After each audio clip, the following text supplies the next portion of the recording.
Here we go. Right.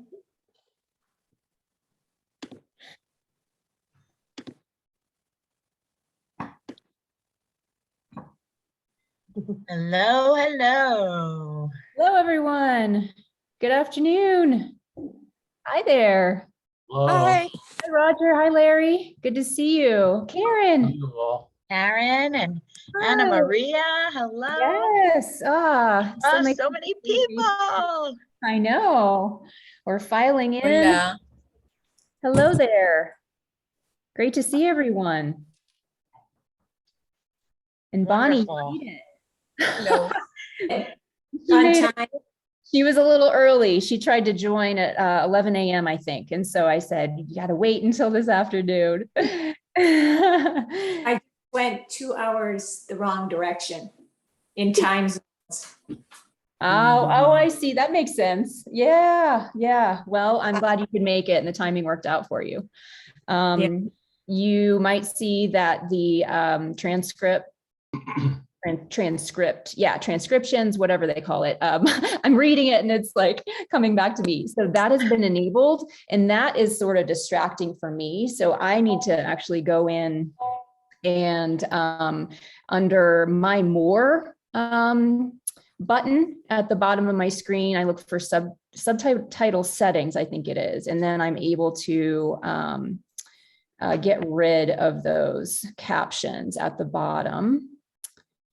So hopefully I can make that happen.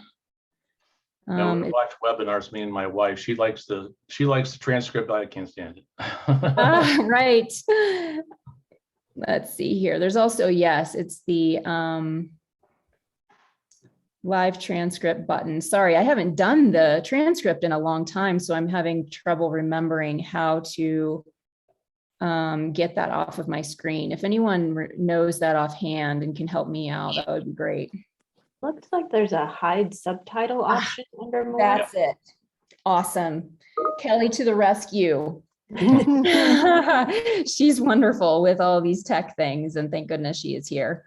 Okay, so that would be a way to get rid of the captions at the bottom, is to hide those. If anyone is having issues, just let us know. We can try to help you with that. Looks like we have a few more people joining. We actually had over 80 people register for this workshop. So I'm not sure how many people are actually going to come today and tomorrow, but we've got 25 so far, which is wonderful. Really glad to see all of you here. I think that I will go ahead and start by introducing myself. And I'm Shannon Elliott, and I live in Santa Fe, New Mexico. I am the manager of the NSYNC network, which is our network of support group leaders across the country and even across the world. We have a few people from out of the country. We've got Anna Maria, who's from Peru, and I think someone from Pakistan registered for this, and someone from Canada. So that's very exciting. And I've got two colleagues with me on the workshop this weekend. We've got Rachel and Kelly. So Rachel, would you like to say hello? Sure. Hello, everybody. I am Rachel Steinberg. I am the Community Network Manager here at PMD Alliance. So I am connected to all kinds of support groups and our online communities. I facilitate some of our support groups through PMD Alliance, and I'm an adult child as well. So I am here to learn and to share my experiences with all of you, and collectively, I think that this is going to be a wonderful weekend of learning and sharing, and I am so thrilled to be here and see so many familiar faces. What did you mean by an adult child? My father had Parkinson's. Oh, okay. So I was sort of on the care team along with my mother, who was the care partner for my father. All right, thank you. Yeah, why don't we hear from Kelly? You want to say hi, Kelly? Hello, everybody. I am Kelly Merkel, and I am based in Nashville, Tennessee. I'm the online program manager for PMD Alliance. If you've been on any of our Neuro Life programs during the week, you've probably seen my little square face on many of those programs. I do for those programs what I'll be doing for today, which is tech backup. So if you have any issues with audio, video, anything else, you can chat me through the Zoom chat. I'm glad to assist. And a little bit later on, I'll be doing the breakout room magic, which if any of you have led groups and tried to do breakout rooms, it's a little bit difficult to facilitate and figure out breakout rooms. So I'll be doing that while Shannon and Rachel are facilitating and going over today's content. So I'm happy to be here with all of you and I'm looking forward to it. Thank you, Kelly. So grateful Really for great. you being here and helping out with all of these technical things in the background. So yes, I just wanted to see if we could take a moment here to rename ourselves. So if you've never done that in Zoom, if you're on a computer, you would hover over your own image. And then in the right-hand corner of your little box where your face is, there's an ellipsis. And you click on that, and then there's an option to rename. And what I'd like you to put in there is the name you like to be called, and then the city in which you live. Because we are calling, I think there are 28 states people are calling in from. And then, like I said, the 3 countries outside of the US. So that's very exciting. So this Does anybody need help with that?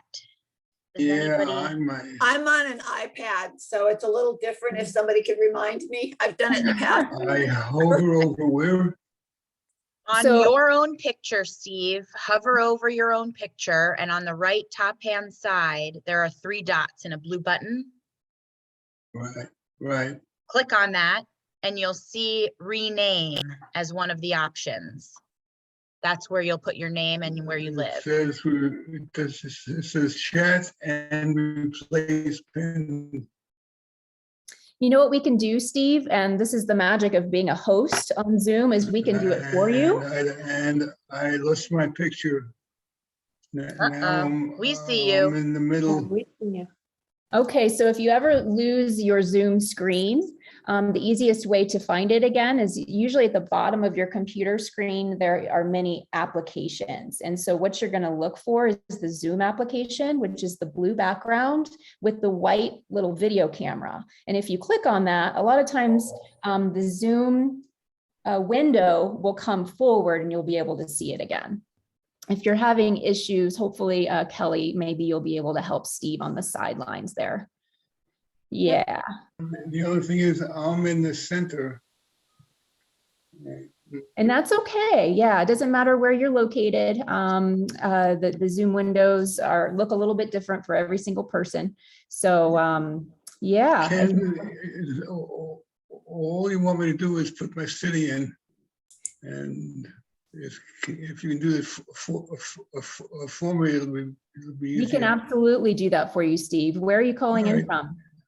From actually near Freehold, New Jersey. Freehold, Freehold, New Jersey. There we go. Done and done. Okay, thank you. You're welcome. You're welcome. And I see several of you, maybe you're just listening in and you're not able to have your video on. We really love to have your video on so we can see your faces and know that you're there and present. I understand if you need to take time away during the 3 hours that we have today and tomorrow, it's a long chunk of time. We do realize that. And so we will be having a break halfway through today. And do feel free if you need to stand up, if you need to stretch your legs, get a drink of water, please feel free to do that when you need to, okay? And hopefully we know where the mute and unmute button is in the bottom left-hand corner to prevent any background noise. The video, the stop video, if you need a little bit of privacy, you can stop your video, no problem with that. The chat feature at the bottom, clicking that open, it comes to the right side of your screen. And I'd love to have you participate with us in that chat box on the side. So I think we are going to go ahead and get started. People might be joining us as we go along today, and that's totally fine. And just so you know, we are recording today's session and tomorrow. And so sometimes people miss a little bit. We aren't providing the recording to people who don't show up. So just understand that this is only for folks who have to, you know, come in and out a little bit, or for your review, because there's a lot of information that passes through the screens. And so sometimes it's hard to let it all sink in. And so it's nice to refer back to that later.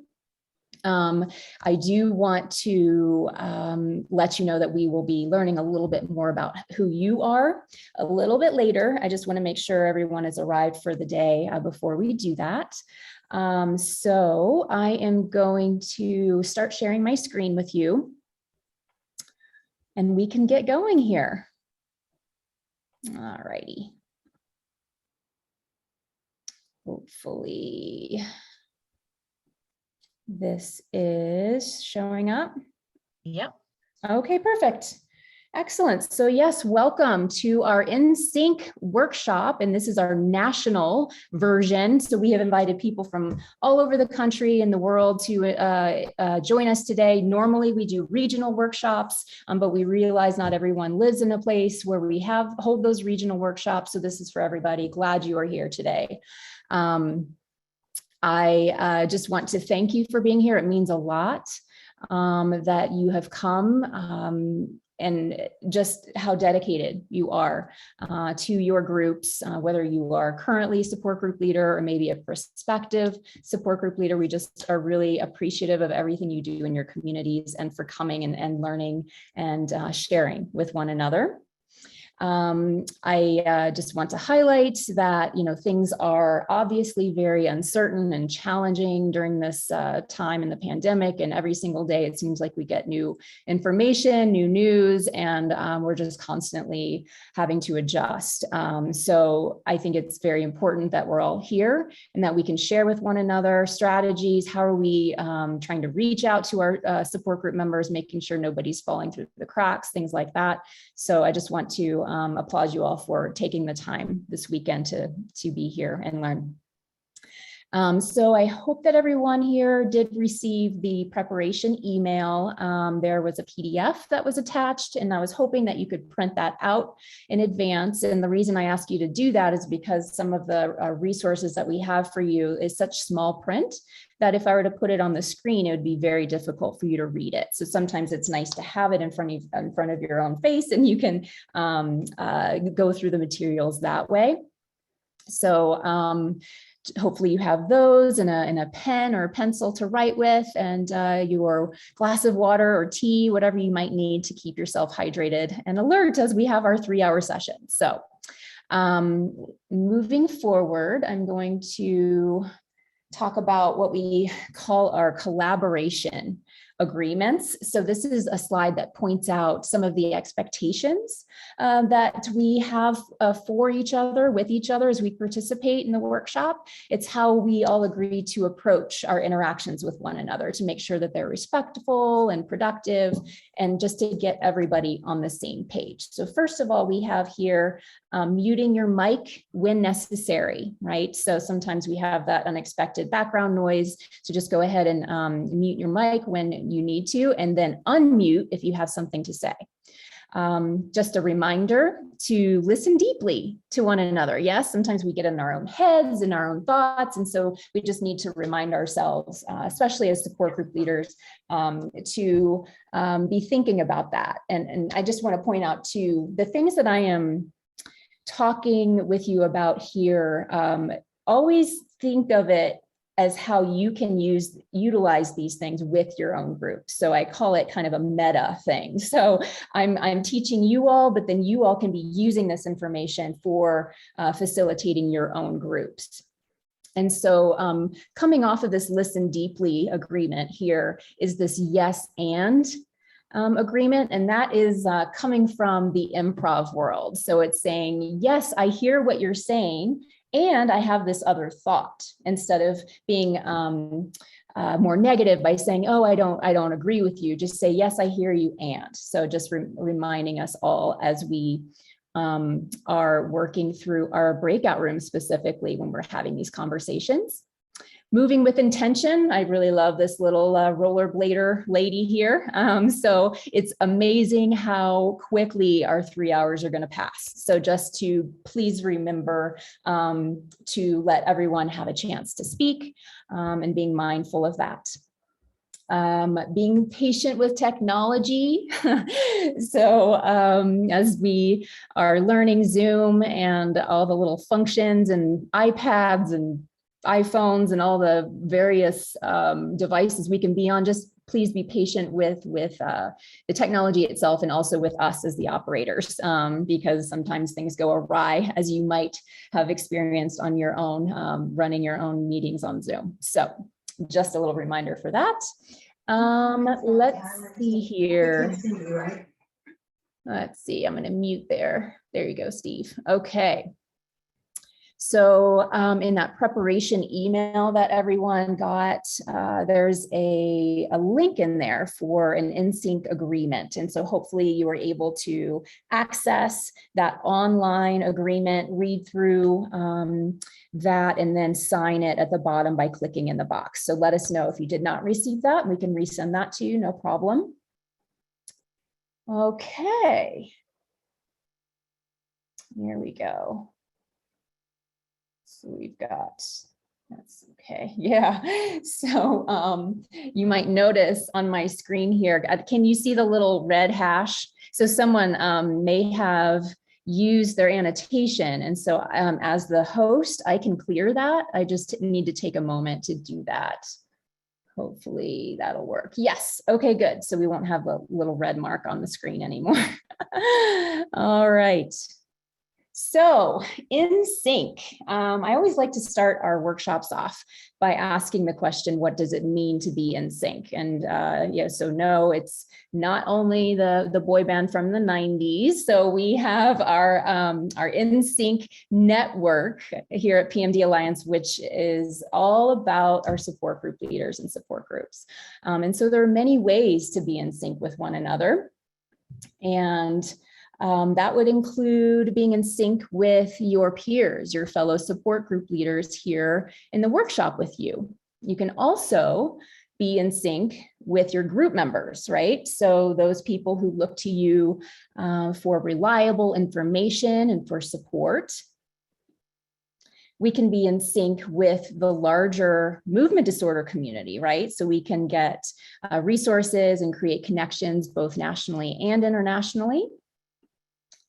We can be in sync with our loved ones. So those who are traveling on this journey with us, living with a movement disorder. And then last, but certainly not least, is being in sync with yourself. So just having that confidence that you're embodying your role as a support group leader in the best way that you can as a unique individual.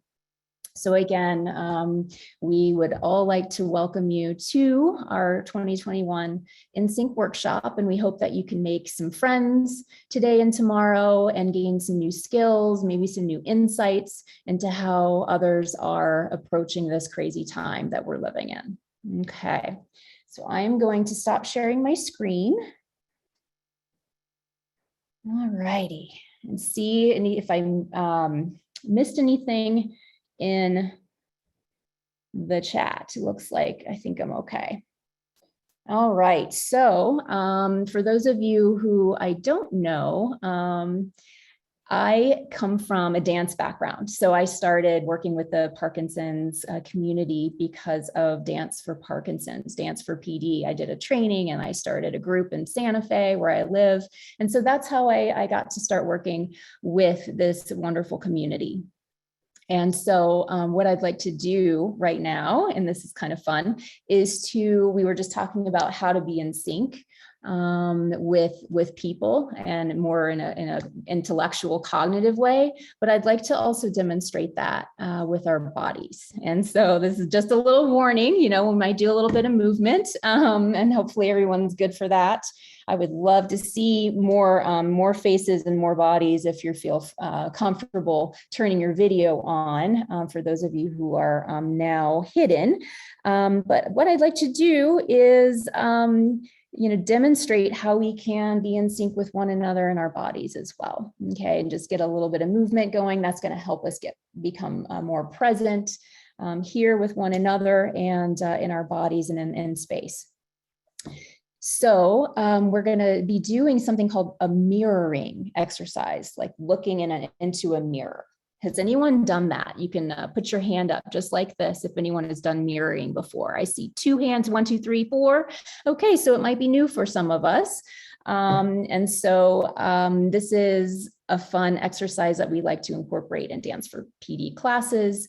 I'm going to kind of add a few elements, make it a little bit more interesting. We're going to be thinking about a theme, and we're going to utilize music as well. So since we are in December, it doesn't really feel that way. I'm not sure where you all are coming from, but is it pretty warm where you are? It's not feeling quite like winter yet. It just kind of depends, I guess, on where you are. But here in Santa Fe, it's like 60 degrees. So it's very strange for it to be December and not cold yet. But I want our theme today with our mirroring to be about wintertime. So wintertime, the holidays, just starting to think about the magic of that. So you can think about horse-drawn carriages, through the woods and, over the snow hills, and warming your hands up to the fire, twinkling lights, things like that. So I just want you to start having some nice imagery in your head, what it means to be to you, to be in the holiday time and celebrating with loved ones. So with that, I am going to turn on my little speaker, and I'm going to go through a couple of basic guidelines for mirroring. And again, this is something that you can utilize with your own groups. You don't have to be a professional. You don't have to be a dance teacher. Anyone can do this. So we can do it on Zoom. We can do it in real life, in person. I just think it's a really nice way to have like a check-in exercise with your group members at the beginning of a meeting. So some basic guidelines with mirroring is that there's no speaking. Yeah, it's only nonverbal communication. It's slow and sustained movement. We don't want anything too fast because people can't follow you very well if it's too fast. We ask you to watch really closely and follow movement as closely as possible. And then I will be serving as the leader to begin with, and then you all will be following me. And then I'm going to ask for some volunteer leaders to take over, and we will put everybody or put those leaders in the spotlight so you can see us a little bit better and follow along. Hopefully that's making sense to everyone. Are we good? If you can give me a thumbs up or like, I'm not quite sure, this would be, this is our thermometer. I like to call it the thermometer. So now it's like, I don't get it at all. This is and this is good. Are we good? Yes. Is everyone doing okay? Okay. And you're always welcome to unmute yourselves if you have a question. Okay. So with that, Kelly, would you mind spotlighting me? Okay, great. So hopefully I'm showing up bigger on your screen and you can see me a little bit better. So what I'd like you to do is make sure that I'm going to scoot back away from my desk. And so I have a little bit more space and you can see more of my arms. And so you just don't want to knock anything over. Just want to have a little bit of space. It's all going to be upper body movement today. I need to turn on my sound. There we go. All right. So are we good? Can you see me okay? All right. I'm going to turn on this beautiful instrumental version of a song that comes from an animated film from the 1980s. You might have seen it. It's called The Snowman. Has anyone seen that? It's called Walking in the Air, this song, and it's really beautiful, especially with the lyrics. This is the instrumental version, but it still has magic to it. So let me find that. And then you're gonna be following along with me, trying to mimic my movement as closely as possible. All right? and I won't say a word. I'll try not to say a word. All right. Can we hear that? All right, good everyone, here we go. Let's do some mirroring and be in sync with one another. Here we go.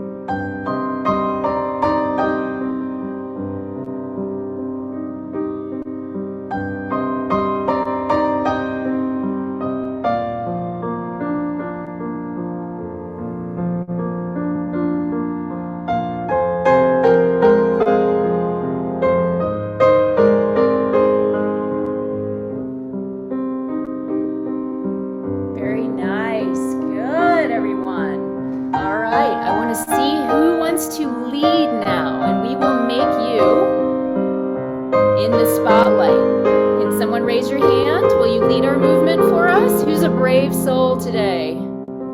Oh, I see Anna Maria, and then we'll do Roger. Okay, let's start with Anna Maria, please. Here we go. Following you, Anna Maria.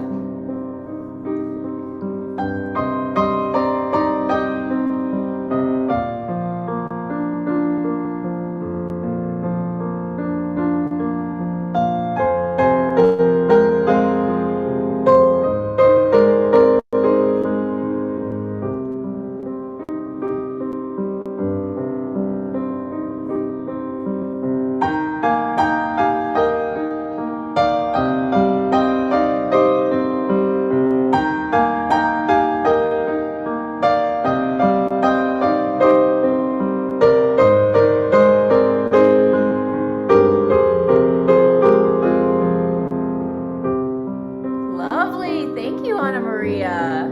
Very nice. Can we move to Roger, I think it was.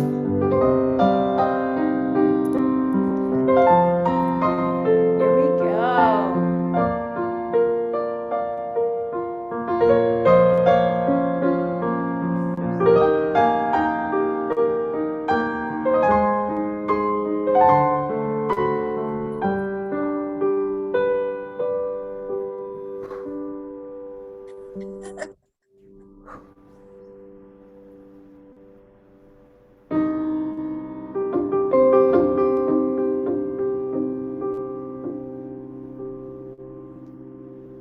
Love it. Thank you, Roger. Do we have one more volunteer to round us out?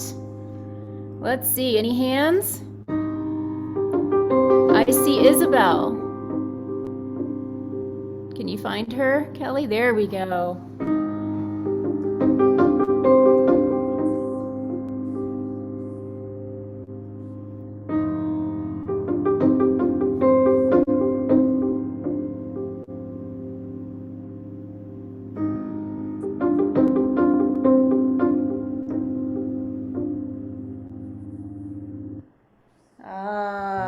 Thank you. Thank you so much. The song just ended. Wow. Lovely, lovely. Okay, so for all of you who have seen the spotlight, so when people are forced to have the speaker view for you, what you need to do to go back to gallery is take your mouse and go to the top right-hand corner of your Zoom window and click on view and then click on gallery, and it should take you back to the Brady Bunch. Is that working for everyone? Yeah, good, good. Excellent. I'd like to hear from you. How did that feel? What was it like to participate in mirroring? Please feel free to unmute yourselves. Relaxing. Mary says relaxing. Yeah, very peaceful and tranquil. Okay, good. Do you think it was more about the music or do you think it was the experience? It's both. Both. Yeah. Both? Mhm. Speak a little bit more about that, about the experience part. Well, the movement connected to the music, and it was so nice to see people's expressions and how their interpretation of the music was in their motion and their rhythm to the music. I love that, Roger. Yes. And so it's almost like a sneak peek into someone's heart, I think, when you get to see them respond and create and be spontaneous and And express. throwing snowballs. Can't do that anymore in Sarasota. I used to live in Connecticut. Well, you still remember how to pack them. Yeah. I'll add something if it's okay. Please, Larry. I've done this with somebody across from me, just like 2 or 3 feet away, but to be being led by Roger in Florida and I'm in California, that's a togetherness across the nation. That's kind of cool. I just thought of that. Isn't that Cool. interesting? Wow. Hmm. Yeah. Wonderful. Yeah. If we can't be in person together in real time, real space, then this is the next best thing, right? So I think it's important for us to remember that we actually do have bodies, and we're not just heads, talking heads on a screen, like brains on a stick. I like to say too. So we are embodied and we can express a lot. And then the movement aspect, of course, is really good for people with movement disorders, but it's the expression and it's the connection with one another, right? Any other comments before I start sharing my screen? I see Anna Maria. Yes, yeah, it was very nice. But what I call my attention is that it's like a story of patterns. Like you don't plan to, I didn't plan to do the things as a model or pattern, but when afterward I watched Roger and the other person, I can't remember her name, it came to afterwards the idea of a pattern. There's a pattern in the movement. Mm-hmm. And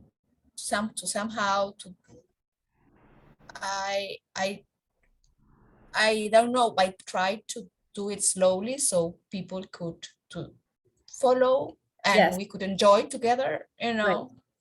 Definitely, yes. And so the pattern you might be speaking of is well, it could be 2 things, like the music, we tend to respond similarly, and then having that imagery, the wintertime holiday imagery might create patterns that are similar from one person to the next, but then it is unique, right? So I want to share with you here, thank you, Ana Maria, this slide that shows the benefit of mirroring. So it builds presence, it brings us into the here and the now, and it builds awareness of nonverbal cues, right? So we know with Parkinson's and with movement disorders, sometimes the facial expressions are affected. And so this gets us really in tune with what's going on with other people in that way. It can enhance emotional understanding and empathy for others, really trying to understand who they are, where they're coming from, and they're going to be different every single day. And then it encourages cooperation, concentration, creativity, and using both sides of the brain, which we know all of those things are really important for people living with movement disorders, right? So I'm curious to see, I can see all of you. Would you feel comfortable leading something like that? If you just had a piece of music, you can do it in a big circle if you're in person and have one leader go at a time. I think it was Larry who said he had a partner. You can partner people up, and so it's not quite in front of the whole group. Maybe people won't be quite as overwhelmed by that. So there are many ways that you can incorporate mirroring, and it's a nice way to bring music into your group meetings as well. So, all righty, everyone. Thank you for playing. I always enjoy that. Okay, so I would just like to add one of the things that I really take from this each time is that the people that are following along basically get to turn their brains off and just follow along, and they leave all their thoughts behind because you're concentrating on what's on the screen, and that's all that's in your head. And I just love that you can be so focused and everything else just goes away for that moment. And I think it allows us to be present. Exactly. It's almost like achieving a flow state in some way if you let yourself go just a little bit, and you're just very present. So it's a nice break, just to be. I see Kim's hand. I just wanted to mention that I use that with my young grandchildren, sometimes to get them to focus. And I think that's where I hadn't thought of it previously, but that's where it'll come in good in my groups, because sometimes we lose focus of what we're trying to accomplish. So I think that the connection is really good, at least for me. Absolutely. Mind and body together, right? Here and now. So thank you for that, Kim. All right. So I am going to pass it on over to Rachel for a minute. She's going to talk a little bit about PMD Alliance. And I don't know if you've ever seen this graphic here. We call it our ecosystem. So you want to take that, Rachel? Absolutely, yes. So we have a bigger group today, and potentially folks that aren't too familiar with PMD Alliance. So I'm very excited to go over the importance of what we do and the importance of our ecosystem. Of course, the person with Parkinson's is the person in the middle of this ecosystem. But our organization focuses on impacting and educating and providing resources and support to all of the networks that surround that person with the disease. So you've got your care partners, and you've got your friends, and you've got your doctors and therapists, and then you have your community. And your community is your support groups, is your religious groups, is your social groups. And the importance of that community network is something that we feel is something that really needs to be focused on in the Parkinson's community. And so in Sync, and what we're doing here is basically supporting the support group leaders to be able to then go to the community and help the people with Parkinson's. So we may not be touching all the people with Parkinson's, but in a way we are, because we are boosting and meeting up your networks and providing you with everything you need to then help all the people in your community. So this program is sort of like some of the bread and butter, I think, of the organization, because of how many people we're able to touch. And it's so meaningful that so many people decided to come to this and put in the time and effort to be able to better their communities. And so I hope looking at this picture kind of gives you an idea of all we do to support the person with Parkinson's through all of these different networks and resources that we have. Great, thank you, Rachel. So hopefully that's clear. I don't know how many of you are super new to PMD Alliance's programs, but if you are, we have many kinds of programs, both online and in person. Right now, we are slowly getting out throughout this year to have safe, distance, masked, outdoor, in-person events just to engage our community. And so, yeah, just let us know if you have any questions about what we do. We can clarify anything for you. So, okay. Now, what I would like to do is I'm going to stop sharing my screen. So normally at this point, we do have a larger group today, I think at 29 now, so that's good. What we would normally do is introductions, and we would allow each person to say a little bit about what, who they are, where they are, what they do, and then popcorn over and pick someone else and go through the whole group. Because we have a larger group, I think it would take a little bit too much time. And so what I've done is I've created a poll. And so that way we can all Well, I'll just launch the poll and then it'll be self-explanatory. But it'll be a way for us to, capture information about who you are, what you're here to learn, and for you all to understand who is in the room with you, right? So if we can't be in the same space and sharing coffee and cookies together in the same room, then this is the next best thing, right? And so we do want to have you interact, and that will be easier once we get into our breakout rooms and you all have a chance to speak and talk with one another. But I do want to find out a little bit more about you. So let's do this. It's the Who Are We poll. So I'm going to launch that now, and depending on your device, it might look a little different. There are 5 questions here. So is that, can you see that, everyone? The poll? Okay, good. So if you could let us know if you're currently a leader or a co-leader for a movement disorder support group, or maybe you are here because you're interested to become a support group leader, or maybe you're not either of those things. You're just here to learn and here to get some information, which is absolutely fine too. And then the ecosystem that Rachel just shared with us, we're interested to know where you are in that ecosystem. Are you a person living with a movement disorder? Are you a care partner, family member, or friend, or maybe a professional in the field somehow? And then I'd like to find out, I'm not seeing if anyone is participating. Are you able to, okay, now the results are starting to come in. So go ahead, and if you can, go ahead and start answering this poll. I'd love to know where the majority of us are located, within the country or even outside of the country. And finally, number 4, something that you'd like to learn. So that's a multiple choice. You can pick more than one.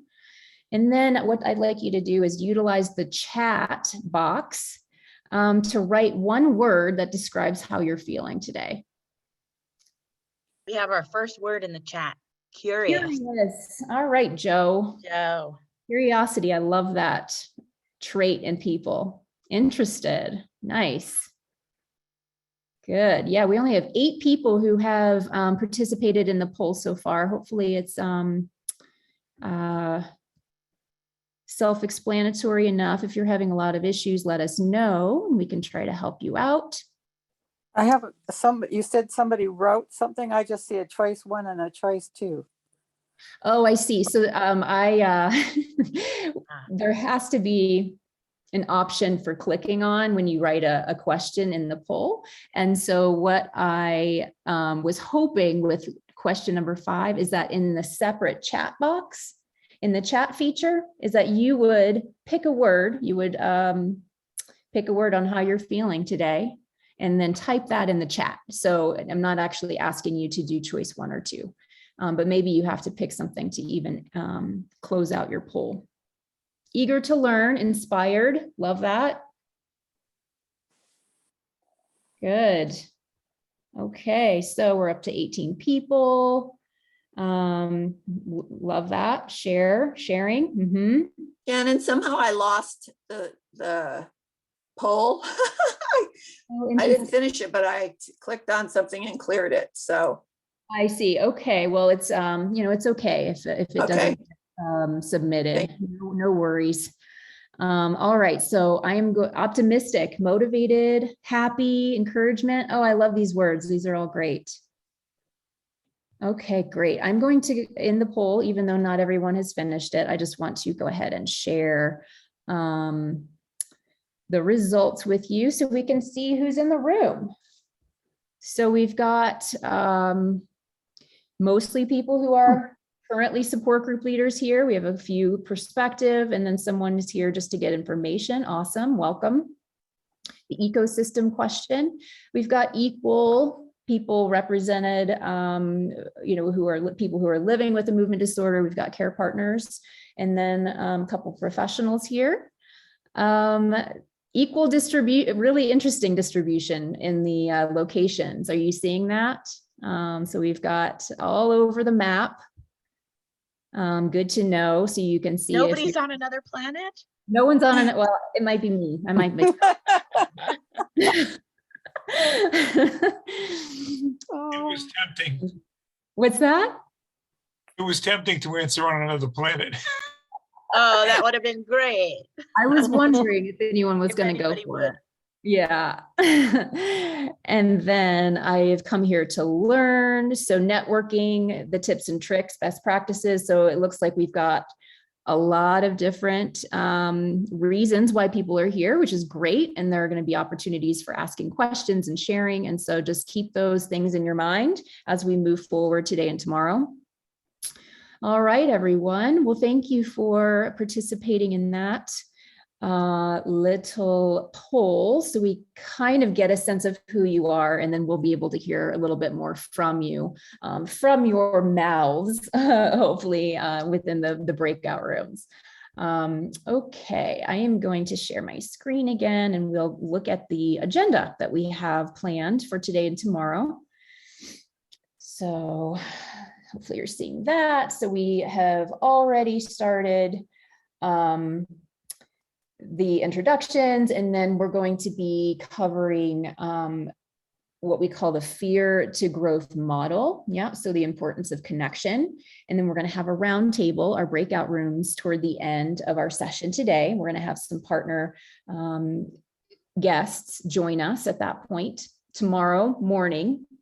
And this is 9 a.m. Pacific time, right? So keeping in mind the time zone, we're going to be talking about a path to wellness for our support group members and for ourselves with another model.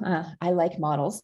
It's the multidimensional health wheel, which we'll go through to a great extent. And then we'll have another roundtable with different questions to talk about with each other.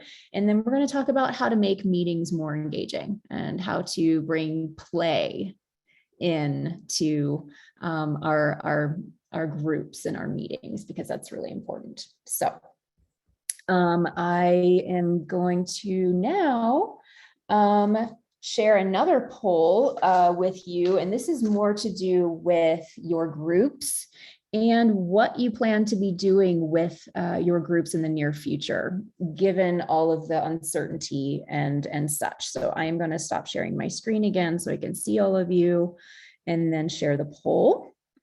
I'm really curious to see where you stand on some of these questions. So here we go.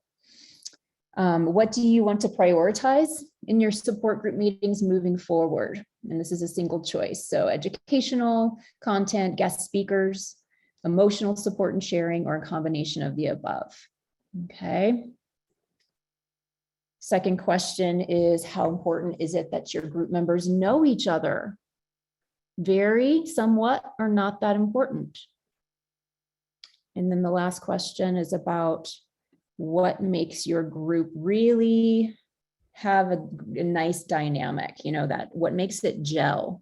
Sharing refreshments, the coffee and cookies, the casual interactions before and after, deep discussions during the meeting, or social activities outside of the meetings. All right, we're getting some good participation here. We've got about half. And again, let us know if you have any issues with doing the poll. I know it might be a little bit different on an iPad. All right, good. Just a few more seconds. I like the fact that you can give more than one answer on the last question. Yeah. Because it doesn't say all of the above, but the option of more than one answer is available. Okay, that's actually something that I could incorporate into the first question as well, right? Instead of just saying a combination of the above. So good point on that. All righty, I'm going to end the poll and share the results with you. And so we can see where everyone's head is at right now.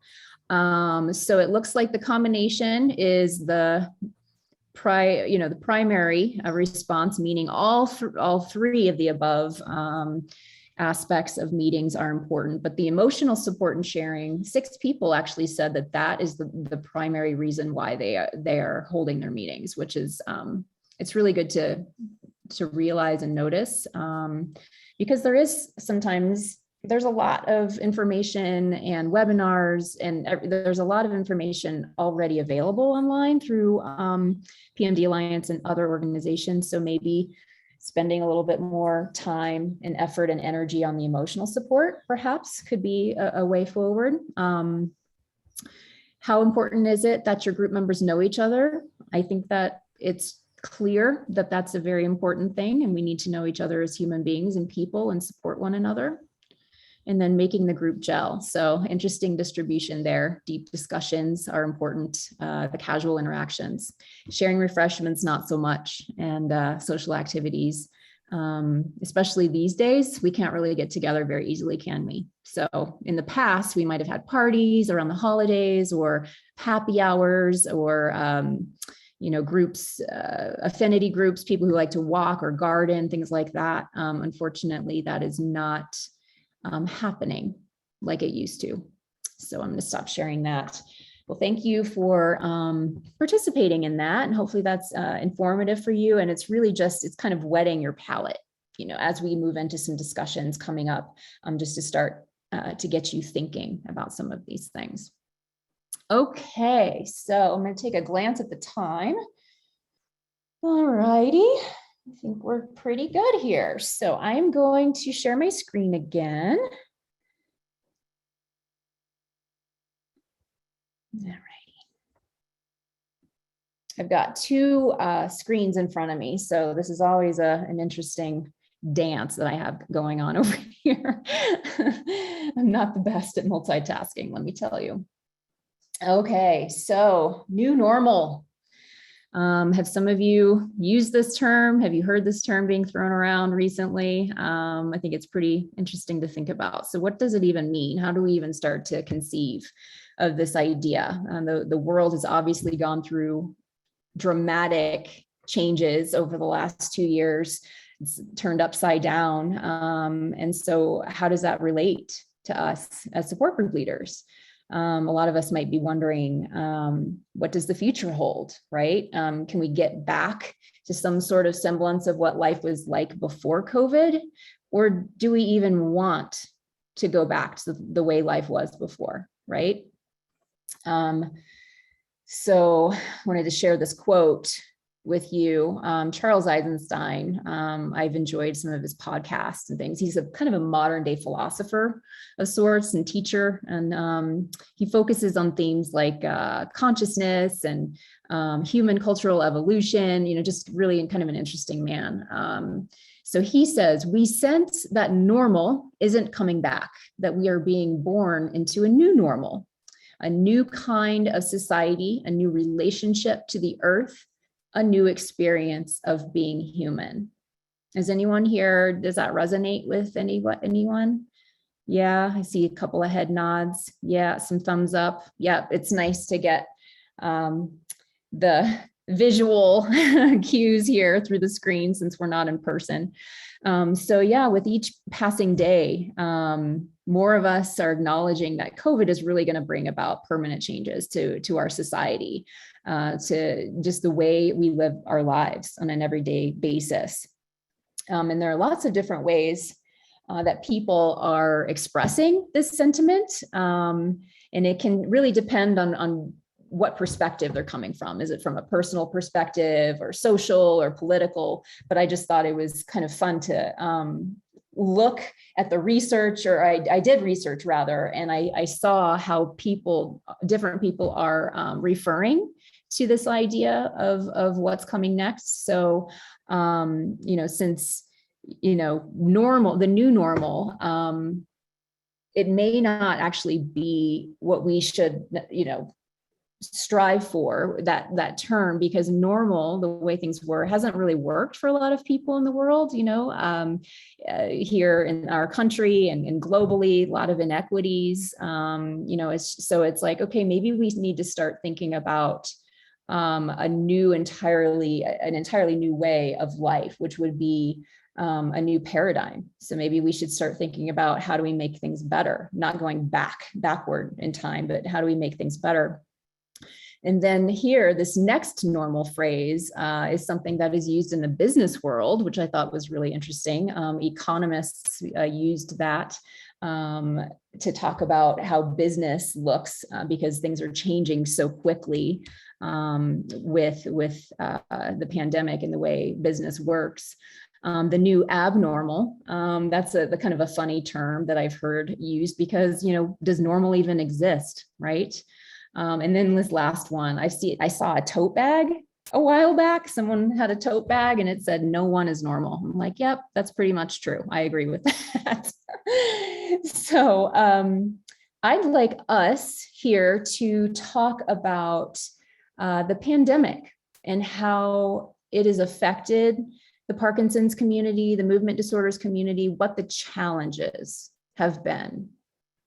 So I'm going to stop sharing my screen so we can all see each other. And I'd like to hear from you. What are the challenges that your groups, your group members have been facing during the pandemic? Loneliness. Loneliness. Yeah, social isolation. I mean, even though, you know, we can get together on Zoom, I mean, not only, the one good thing about the pandemic has been Zoom, the webinars that you could never have possibly attended in person. Now you can go, but at the same time, now we're just people on it. We're like, you know, Hollywood Squares, we're a block on a screen, and you don't get that same, you know, when you're in person, you have the eye-to-eye contact, you get the heart-to-heart. You can't get that to Zoom. Something's missing. You can only do so many emoticons. Yes. I agree completely. Yes. Who is speaking next? That's Joe. Hi, Joe. Yes, and also the fear that people have of Zoom, where they're afraid that something will get compromised, and the fear that they have to come out. Even though they don't want to be isolated, they're afraid to come to like a senior center or something like that because they're afraid they'll get COVID. Absolutely. Yes. A lot of fear. I just have to throw into the mix. I think it's been a huge blessing, the Zoom, that we've been able to get together and in Connecticut with our group leader, Lynn Hagebrand. We've had weekly Zoom meetings and stayed in touch with each other. It's been like huge. Goodness. That was Diane. Was that? No, it's Jay Stratodakis. Oh, there you are. Okay, sorry. I mistook that. Okay, so thank you, Jay, for that. And I just want to respond in that the weekly meetings that people have been able to have because they're not commuting, they're not driving, then they kind of don't have a whole lot of other things to do. It allowed for maybe deeper connection, right? Because you're seeing more often. And so you're able to keep up with people's lives and then respond and ask questions and follow up with them. And so you get to know each other really more as friends, right? Yes. And so, yeah, I love that you're already thinking of the silver linings, and it's not, I mean, like the challenges, you know, so they're hand in hand, right? And so it's good to think about both and how do we expand on the silver linings and then mitigate the challenges, right? So that's why we're here. So thanks for that. I think I saw Bonnie have her hand up, and then we'll go to Lynn and then Larry. I was just thinking about that there's a different level of decision-making involved every time now that we're meeting in person for our support groups. Every month, it's like, should we go? Should we wear masks? Shouldn't we wear masks? Should we Zoom it at the same time? So that, I think, adds an additional factor that wasn't there before. The complications of logistics and just having new rules every time you meet, and there needs to be a consensus, right? And so what and risk weighing and you know, deciding if it's worth the risk to do these things. That's huge right now, especially right now with the tumult that's going on with new strains. Exactly. Yeah. Thanks for bringing that up, Bonnie. Good point. I think Lynn was next. Yeah, when we were meeting in person once a month, and now we're meeting 3 times a month on a Tuesday night, there was a lot more people that were coming. We had like 70 to 80 people that would show up. So what's happening now via Zoom is I feel like I've lost some of the people. Like I feel like, I can't reach out to see if they're okay. There's too many of them that are lost. And I think that it bothers me. Yes. So, I don't have those kind of numbers via Zoom. So, that's Common, yes. but, moving forward, like Jay's saying, I think there's a real, the hybrid version of in-person, eventually in-person, and also Zoom will be a good formula for us. Right. Yes, that's a good point to bring up. And it comes with complications, right? It's a little bit, you have to have some backup and have some people working with you. It's hard to do that all alone.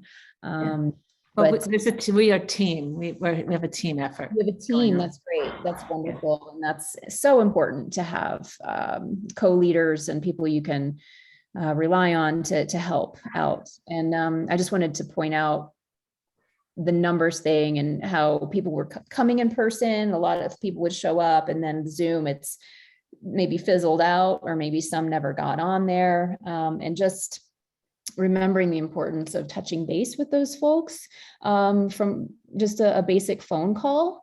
And that might take, again, a team effort. But yes, a phone tree sort of situation, just to make sure people aren't forgotten.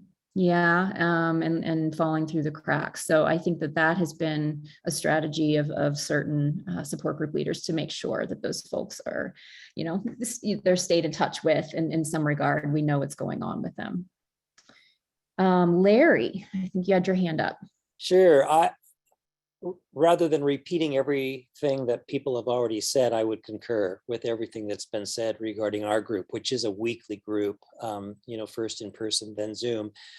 What I would add, I think you kind of mentioned it, Shannon, is that we're back meeting in person, but we have a hybrid. Fortunately, we have the technology where we meet, where one of our members who was with us for years had to move back and be close to her children in Minneapolis, but she's able to Zoom in with us, and so we're staying connected with her because of the technology, and it's a wonderful thing. That's great. And I'm curious, Larry, since you've been doing the hybrid, the folks Zooming in, what is their experience? Do you have a facilitator who is keeping track of their needs and answering their questions on Zoom? Or is it really just like there's a camera that's facing a room full of people and they're kind of just like a faraway observer kind of thing? I'm curious Sure. play, if there is any. The technology is such that it's a huge monitor that's like a 6-foot by 4-foot monitor that's up on the wall. So our friend from Minneapolis is huge, and the rest of the people are sitting around in a horseshoe so that she can see them and we can see her. There is a facilitator in the in-person room. We have 2 different groups. We have a PWP group, and that's where the technology has has been used. Okay. In the care partner group, we don't have anybody Zooming in from somewhere else, but the technology is in that room as well. I see. Okay. So you're in a facility, a place where it's good conditions for a hybrid situation, and that's great. Become good. Thank you for explaining that. That's great. Might pick your brain more about that. Kim. I just want to mention also, like Larry, we're not as fortunate to have the big screen, but we do a hybrid at one of the meetings that I do. And we've gotten so that we put the laptop on a cart, and we just roll it around. And we have like 4 people that for one reason or the other aren't able to show up. And so it's kind of just become the norm, just, roll the thing around and we'll say, okay, Joe, and Joe will be on the computer, but we just bring him into the meeting, just like when we go around the room with the rest of us, what's going on, So for that part, Larry's right. It's been really good. We haven't lost many people for that reason. We've been able to stay in touch with them. Very good, very good. And yeah, like we're just talking about the new normal. Well, the new normal is rolling a laptop around on a cart, so we just adapt and figure it out and hopefully make little progress and improve things as we go along, as we learn new tips and tricks. But I love just the simplicity of it, and it's working. So good on you for that. You also get to see the person, but you also get to see the person's environment. So sometimes the people who aren't able to make it, you can catch something in the background that's important to know, like, get rid of that throw rug kind of thing. Right. That you wouldn't know if you all were meeting at a church or, at a social building. So. Right. Absolutely. Right. I totally agree with that. And there's something about seeing someone's environment and just, it's a window. It's a window into their daily life. And it's another maybe silver lining. Rachel, I see that you have. I was just looking at Lynn's dog sitting right next to her, for instance. We could see each other's pets, and that's terrific. Thank you, Lynn. Yes. And family members and, all sorts of things that happen, in households. So, well, thank you for sharing these things, everybody. I'm going to share my screen again. And let's talk about, so we've talked about the challenges, and that sort of got us into thinking about silver linings. And so I actually have a list here. What is the new normal for the movement disorder community, right? So what are the positives that maybe we're seeing in this situation? So I don't know about you, I've heard about a lot of research that's going on, ways to participate in new studies. The wellness standards are actually going up in some ways. We're getting more into holistic health and trying to understand the whole person. Telehealth, I think, is maybe one of the biggest silver linings of this period. And I'm hoping, fingers crossed, that the loosening of the restrictions continues, and that across state lines and all of these things will continue even post, if there ever is going to be post-pandemic. That's been a big one. Consumer trends have really changed. We're buying everything online, and now we're seeing the shortages and the backup. So it's a crazy time. But creating community, I think a few of us have already talked about how the repeated more often the meetings that we're having is really creating a stronger, deeper community. I already mentioned the holistic multidisciplinary care is coming to the forefront. Inclusivity. So how can we serve those who are typically not served? And this is something that we really need to keep in mind, especially in, everything in every field, but with movement disorders, Parkinson's, we can do a lot more in that area. And then, global awareness, right? So just being aware of the bigger picture and not focusing too much in on our small, zoomed in lives, but, really back out and see the global effect of this pandemic, which is, I don't know if you've heard that. Was that Boss Bloom, who called is ending Parkinson's? He called Parkinson's a pandemic, actually, before COVID. Are you all familiar with that? Yeah, I think that's just kind of an interesting, coincidence, if you will. So let's move forward here to another quote that I want to share with you.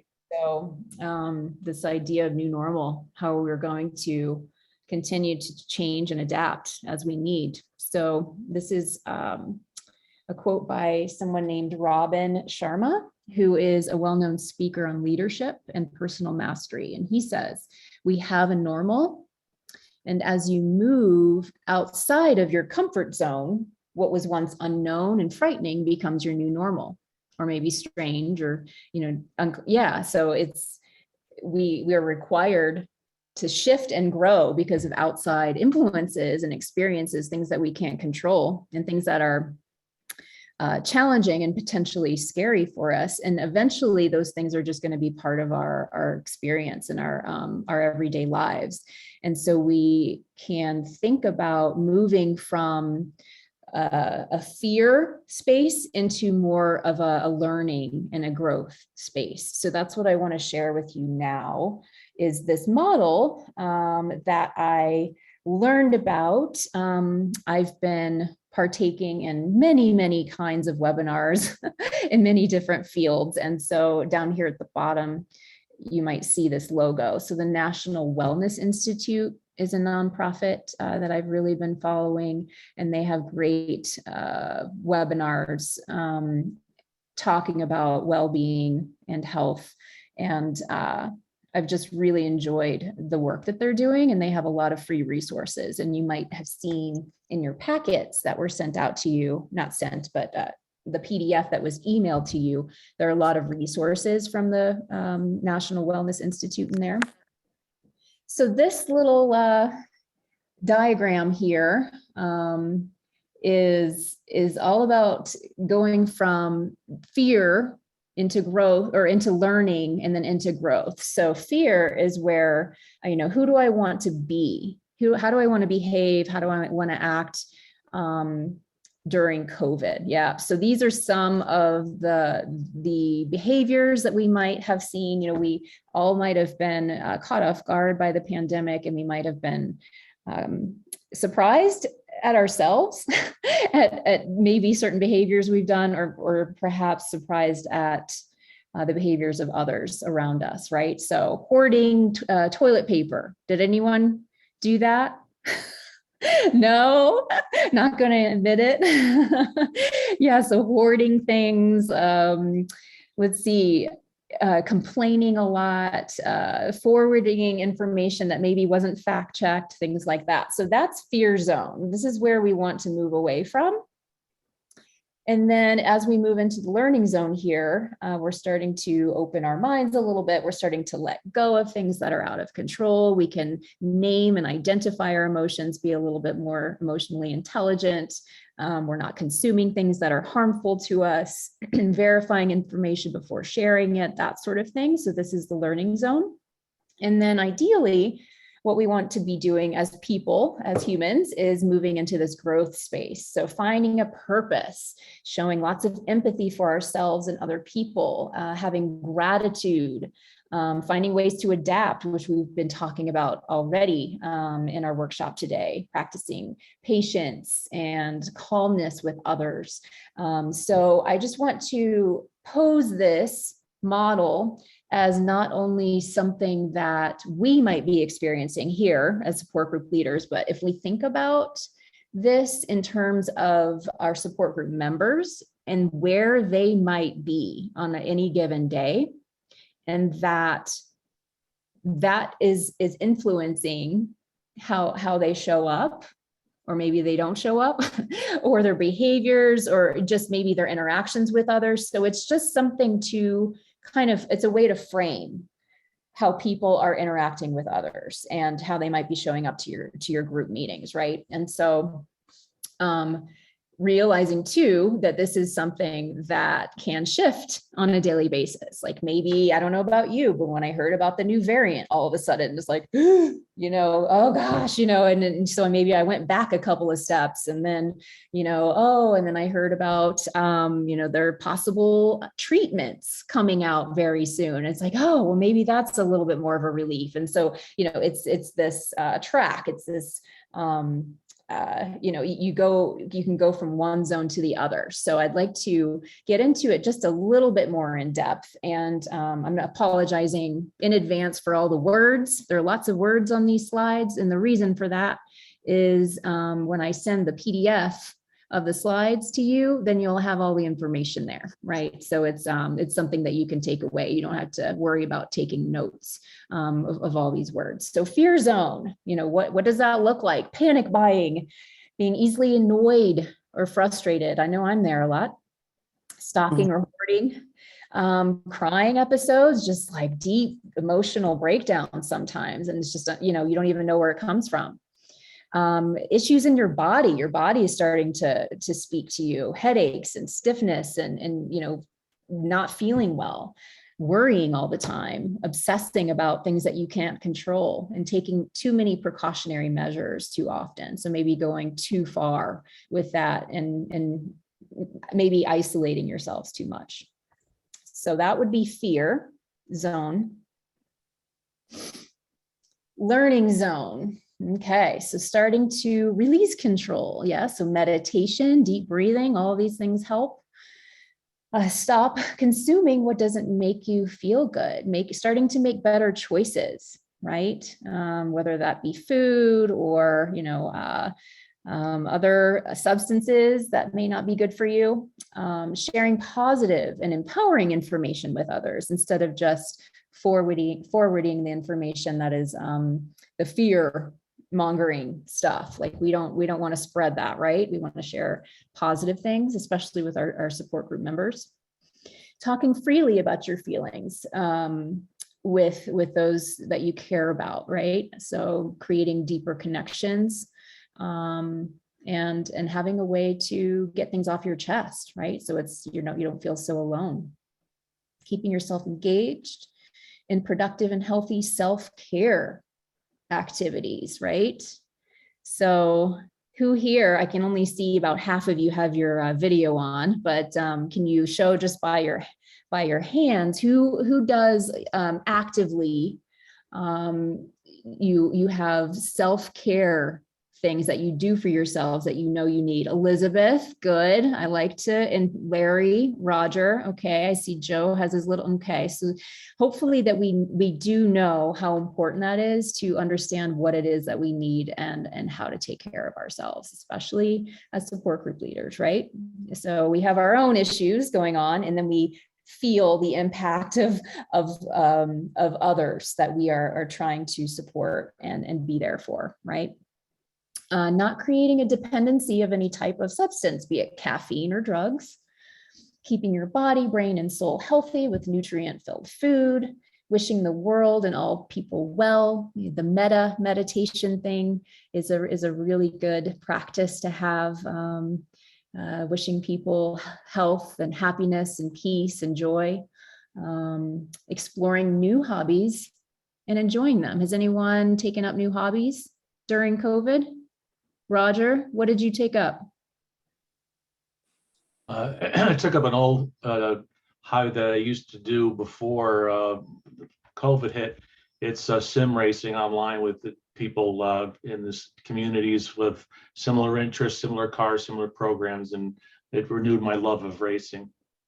Nice. Okay, that's one I haven't heard of before. Very cool. Mary, did you unmute? Yeah, I did. I joined a book club, a Zoom book club that I figure if I'm stuck in, I might as well start reading and join a Zoom book club. Love that. Now you have no new friends, I'm sure. So, Diane? Diane. Yes, I am starting to learn Spanish. Oh, wow. That's so good for your brain. Yeah. Anna Maria is very excited. She can have a conversation with you. Yeah, maybe you can practice with her. That's great, Diane. Good for you. Bonnie.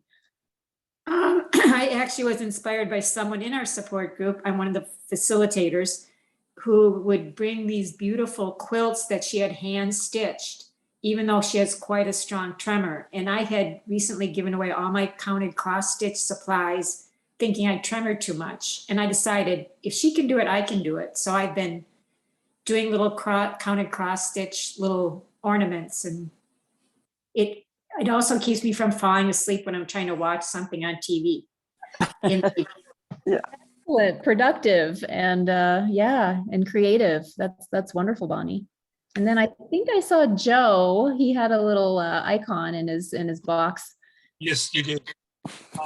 I've started to do poetry and I'm doing painting, things I never did before. Wonderful. Wonderful. Love hearing that. That's so great. So yes, we're on the right track, doing things for ourselves, improving ourselves, bettering ourselves. Lovely. Okay. Now growth zone, this is where we're headed toward, right? This is our goal, finding new purpose in life, whether that's self-oriented or community-oriented. We're all here, for the reason of being support group leaders. So we're doing the community thing already. Practicing gratitude. There's so much research about how important gratitude is, and how it can literally change our brains, right? The neuroplasticity. So the more we start to look for things to be grateful for, the happier we are. And then it just snowballs from there. And we could get a lot deeper into that, but I would just emphasize how important that is for us. Focusing on the growth of self and others. We're doing that with our hobbies. Helping others in some manner. Living in the present instead of being apprehensive about the future and sad over the past. That's a hard one. I don't know how it is for you, but that's the tricky one, right? So this slide here will be, again, given to you via email in a PDF format. So you can have that. And you could even maybe bring it up with your support group members if you'd like to talk about this, and have them start to look at these lists and see where they might be. So on that note, I am curious to ask you what zone you think you might be in right now. So I'm going to do a little poll here, and it's a short one. And see what you think about that. Are you in the fear zone right now? Maybe since last week and we heard about Omicron. Are you in learning? Are you in growth? And it's good to kind of self-assess, right? See where we are and be really honest with ourselves. Yeah. Okay. So yeah, still getting some submissions in here. Can you do two, like you're in between fear and learning? No, Jim, I have the same problem. I have the same problem. I think for myself, like learning would be pretty solid. And then sometimes I go back into that fear zone when I feel anxiety come over me, and it's maybe momentary, but so I would pick both fear and learning right now. All right, I'm going to go ahead. See that nobody is stuck in fear. I know, that's good. That is good. I don't know if you can see. I'm going to share the results. So we've got most people here feeling like they're in learning. So that's pretty good space. And then we have several who are in growth. That is amazing. Yep. That is, we can all learn from each other, right? If you have any tips and tricks, please share.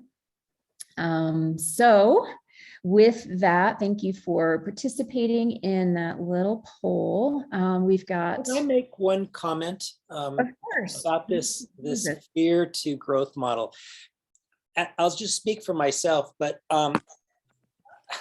it seems that for me, when something new comes, like when COVID started, I went into fear mode.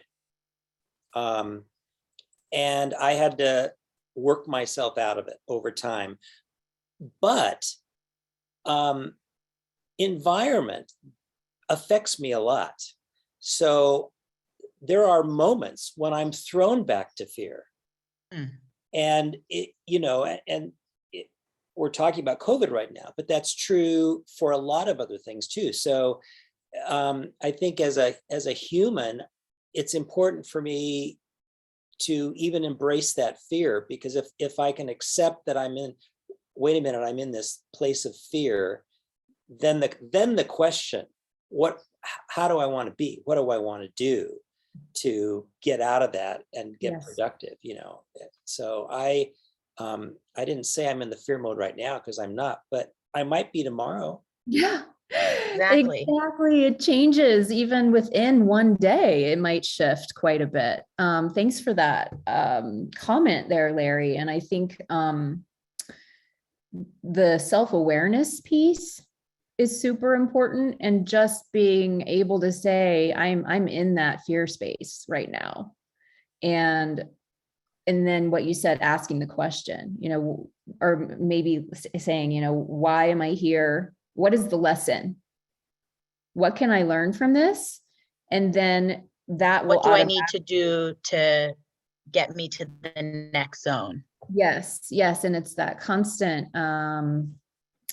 inquiry, self-inquiry. And it's Reflecting. being able to see, yeah, to see where you are realistically, and then making choices from there, instead of you know, being kind of unaware. I don't have a better word at the moment, but just kind of going through life, not having a sense of how you're acting. You know, that can happen pretty easily for folks. So I think that's a really good point, Larry, to keep asking yourself those deep questions, to pull yourself out of that fear mode. And to also be very patient with yourself, right? And have empathy, and know that, you know, the fear is there for a reason, right? And it's trying to protect ourselves, but sometimes it can get out of hand, and we just have to keep that in check. So I think it's important that we can go into all three zones. And there's nothing wrong with that. Yes. We shouldn't, you know, have a negative self-talk if you regress for whatever reason. Yes. They're permeable barriers, the three circles, the three cycles. And I think that's important to understand for ourselves and for participants in groups that we co-lead as peers. That's perfect. Yes. Thank you for mentioning that. Permeable. I love that. And it's just, you might flux, you might go this way, that way, and that it's okay. And just realizing that, you know, that's part of being human. Right. Right. And yes, just emphasizing the self-compassion part, really important. And then I think I saw Anna Maria's hand go up. I'm going to unmute yourself, Anna Maria. Yes, I would like to share that lately on, Ray, who is my partner, who has Parkinson for more than 10 years, and we are trying to have a different approach to life. I mean, in the sense that life is uncertain, and as Parkinson demands constant adaptation, we are trying to stretch our abilities to adapt.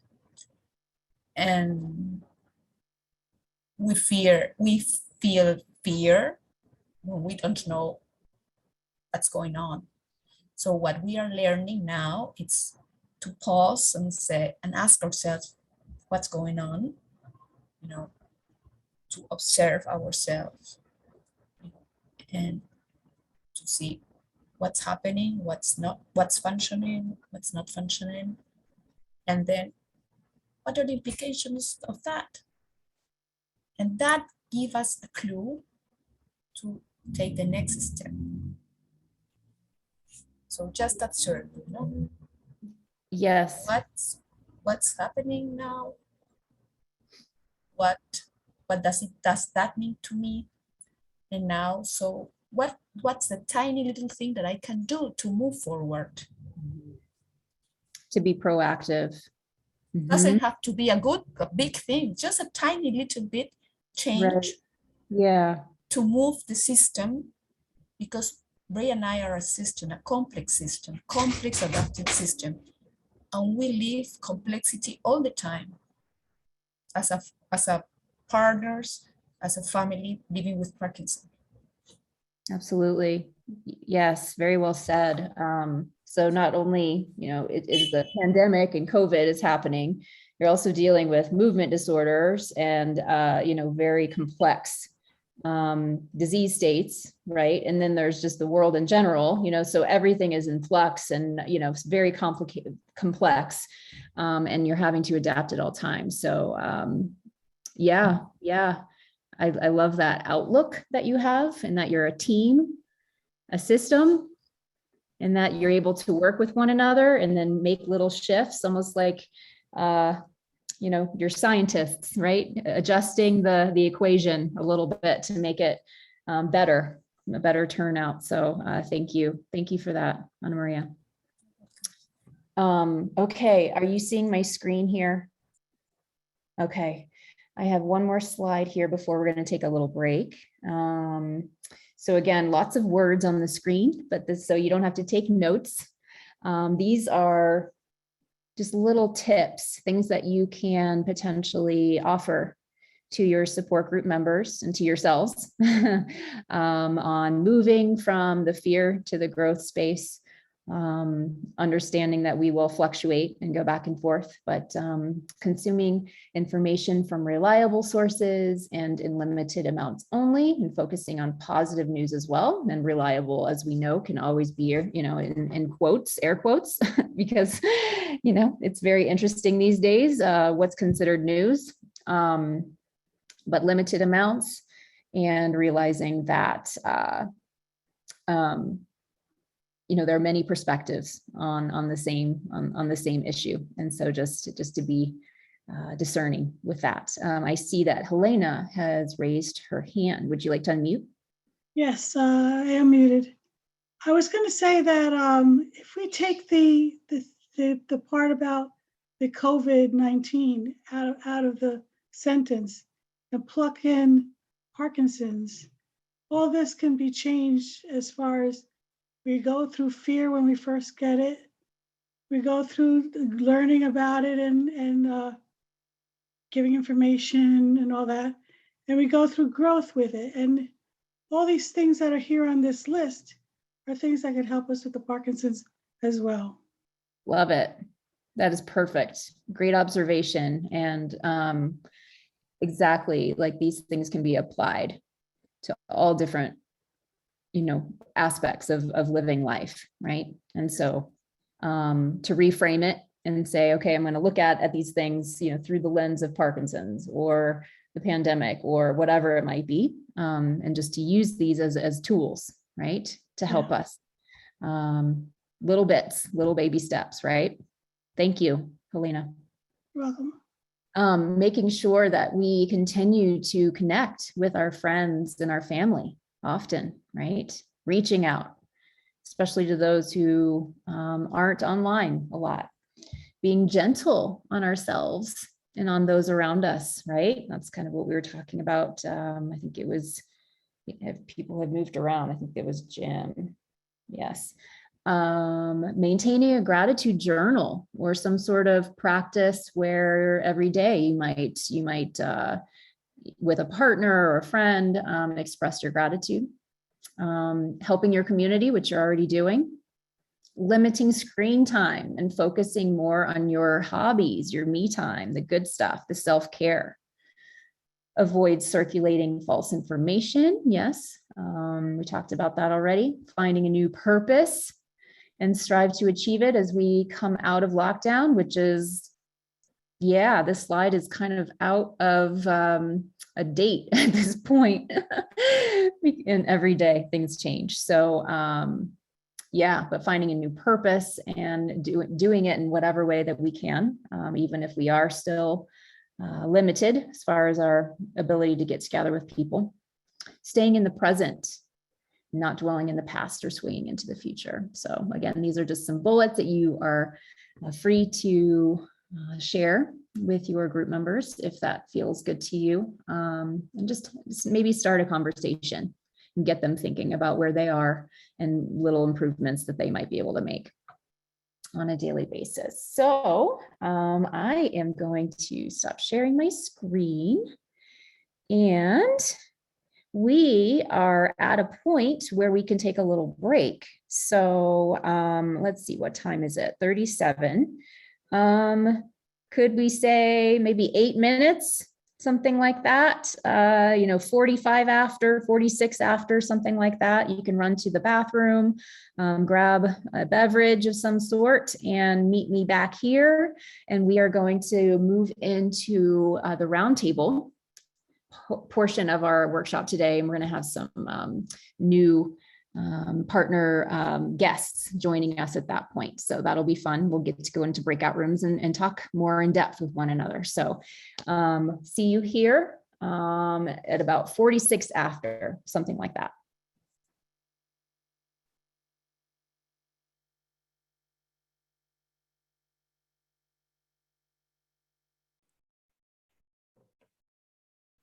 Okay, looks like you might have some trouble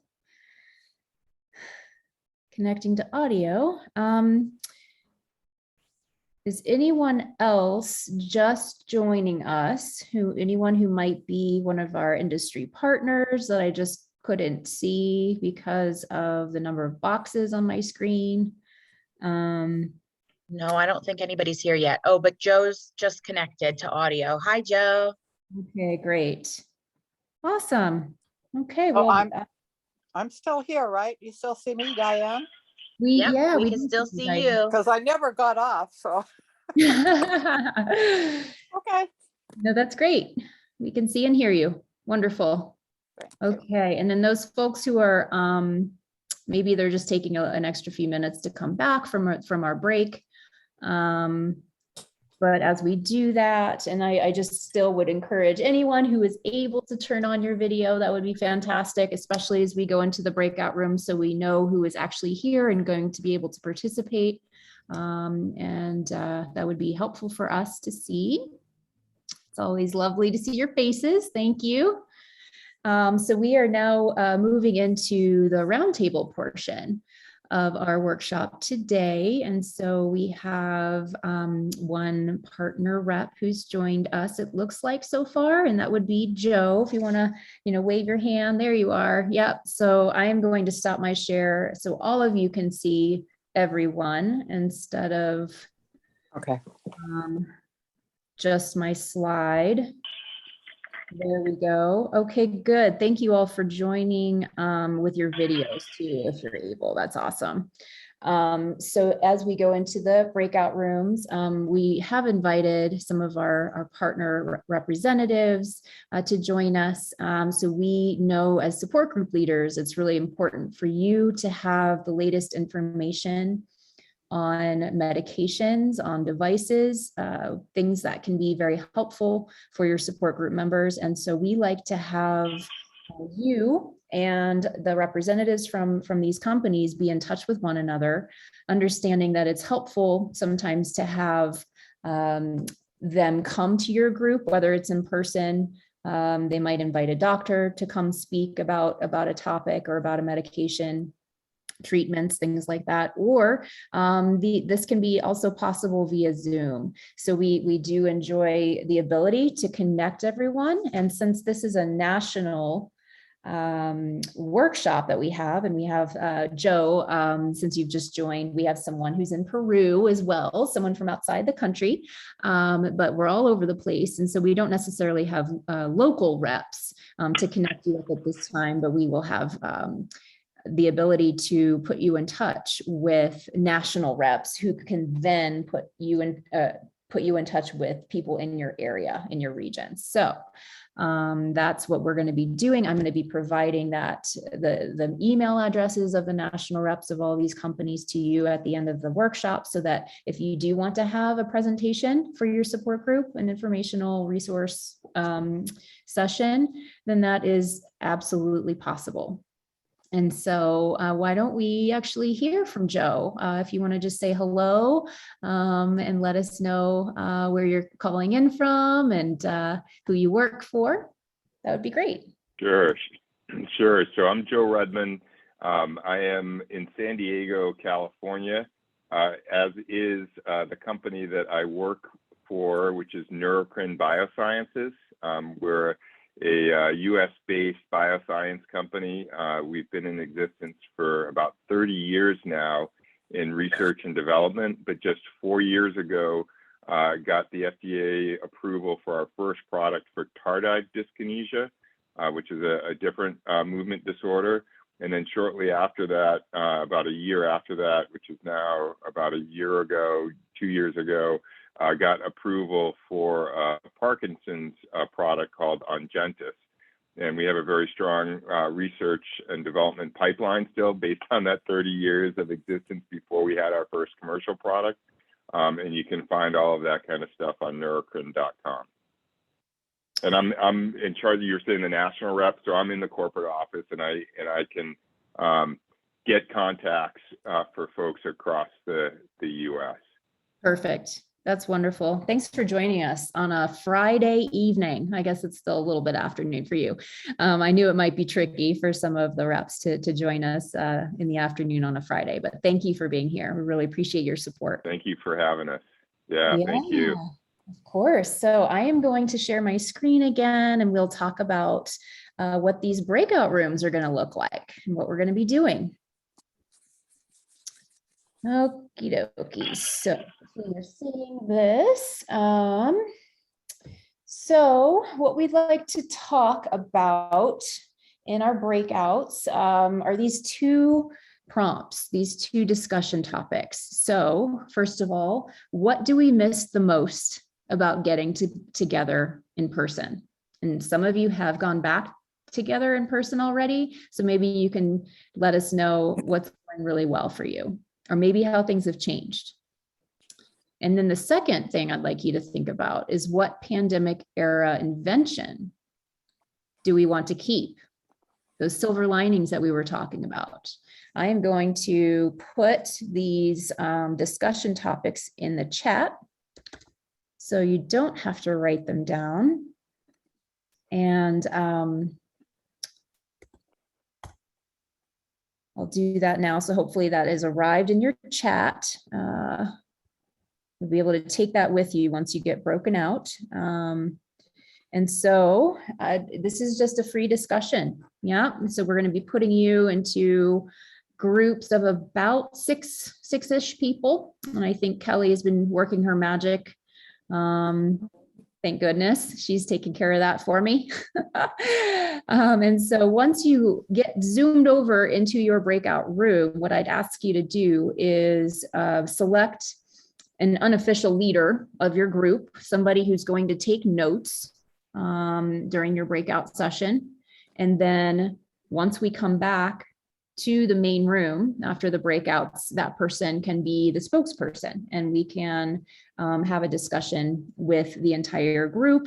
And Kelly and Rachel are going to be taking notes. And so we'll also provide those notes to you at the end of the workshop. So you don't have to worry about scribbling everything down, all the great ideas that I know you're going to be talking about and coming up with during your breakout rooms or groups. So is this fairly clear? I think we're doing pretty well on time. So I'm thinking somewhere between 15, 20 minutes for you to discuss and talk with one another.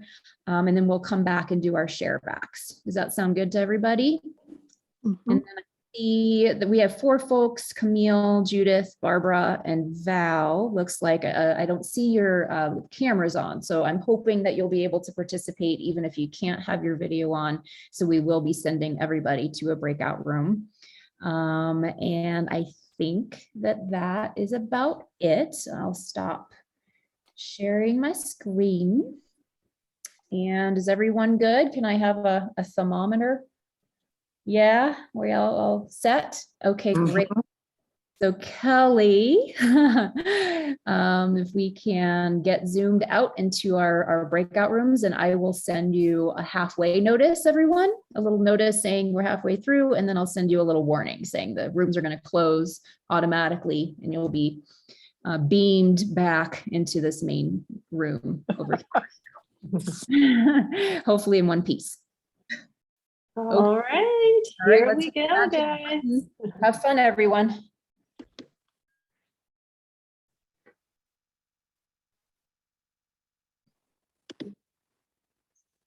Looks like you're muted there, Kim.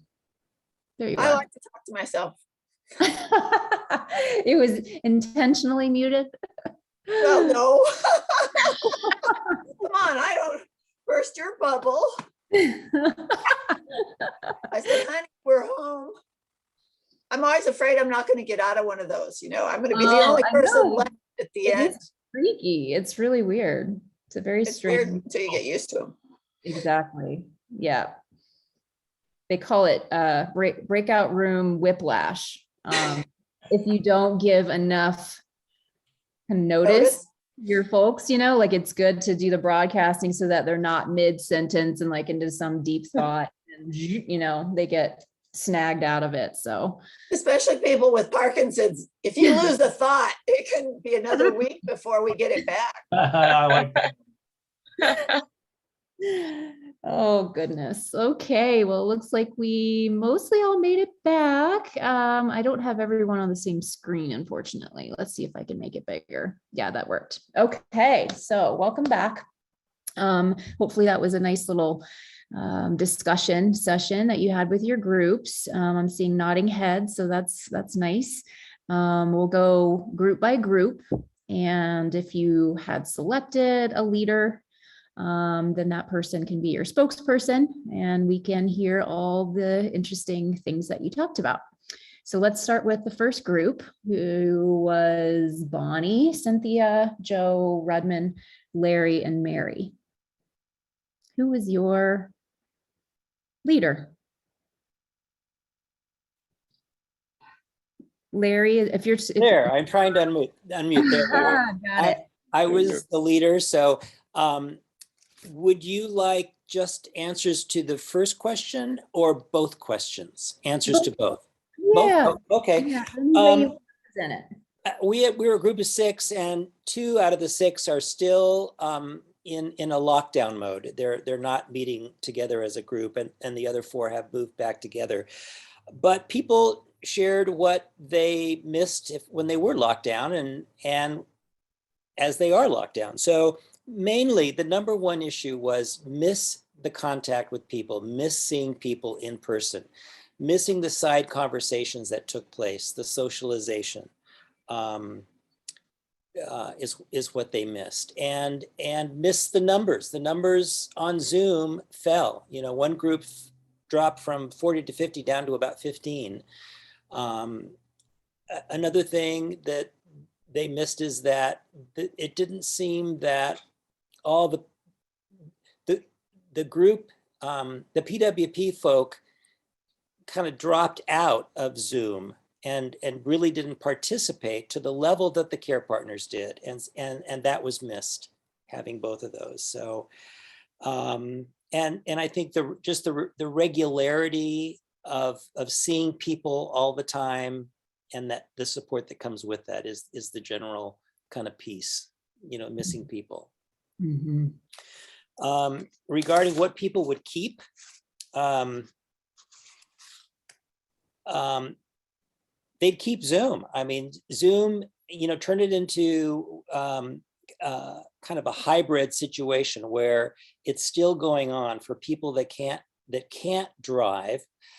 In the case of weather, where you've got some really bad winter coming up, it's harder to drive and get out. This provides access if you have a hybrid situation.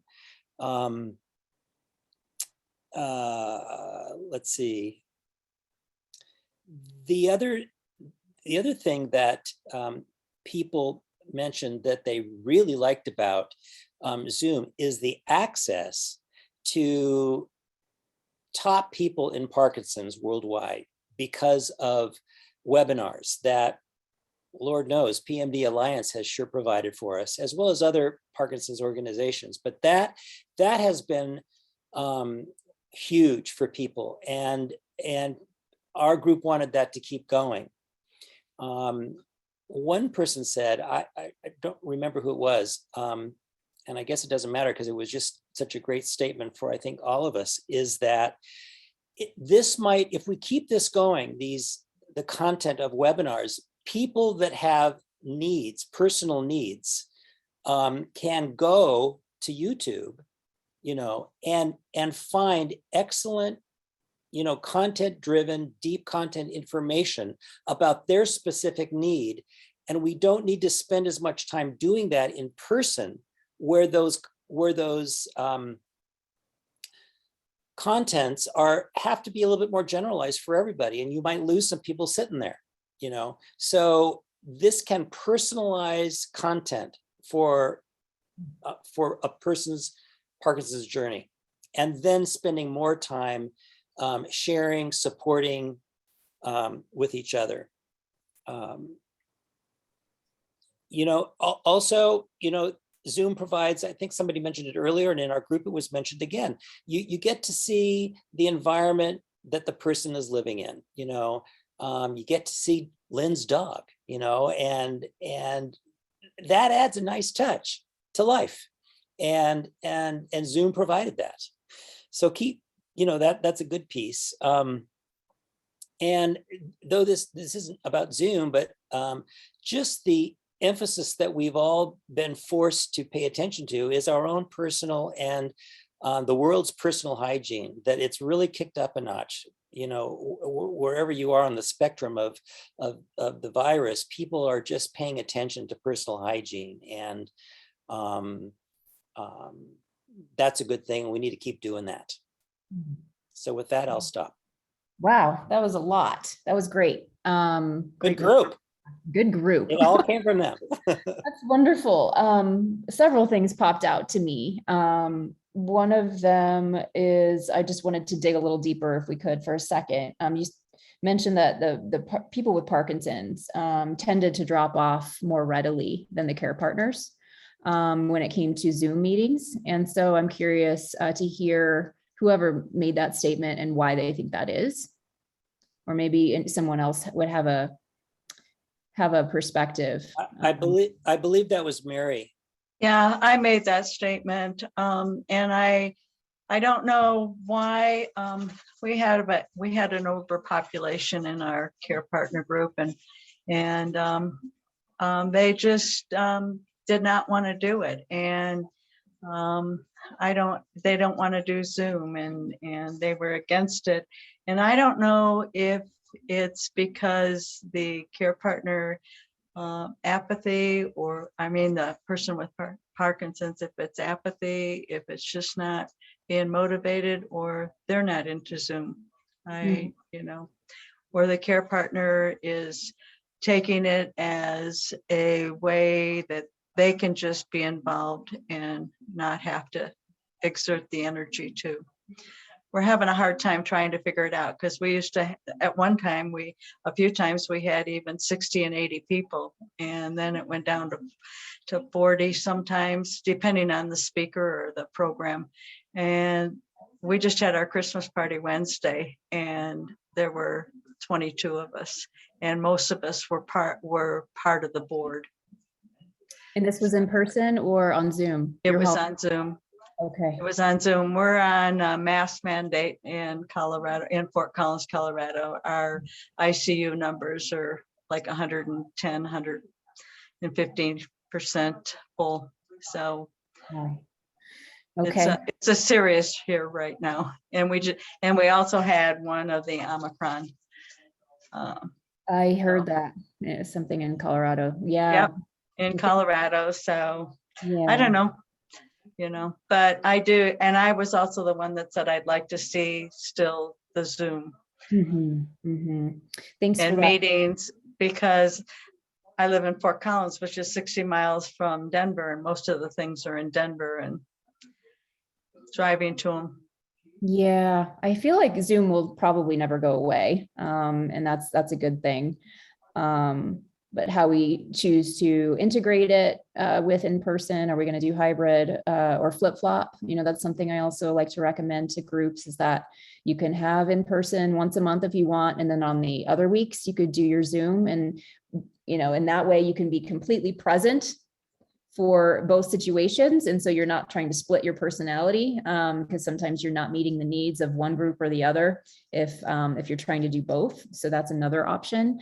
But I just think it's interesting, and I know it's anecdotal and it's just the people you're working with, Mary, but if we can make generalizations about, why is it that care partners are more apt to do Zoom, and maybe people with Parkinson's living with the disease are less so, but maybe we can't generalize in that way. Rachel. I just, based on my personal experience with my father having Parkinson's through the pandemic, he didn't speak. He didn't really have a voice. And so more advanced people with Parkinson's have a hard time speaking.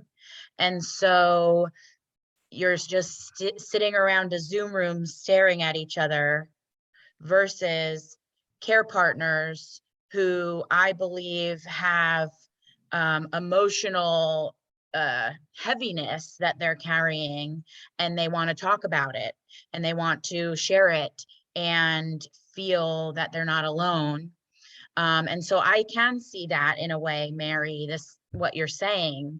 And I think based on personal experience that I've seen, my dad may attend the support groups, or he may have attended the support groups, but there's not a lot of talking. There's not a lot of communication going on with some of these groups with people with Parkinson's, where in person, they may have had a doctor come and talk to the group, or even through Zoom, they have those doctors and educational pieces, but it's not the same as that emotional support that care partners provide each other.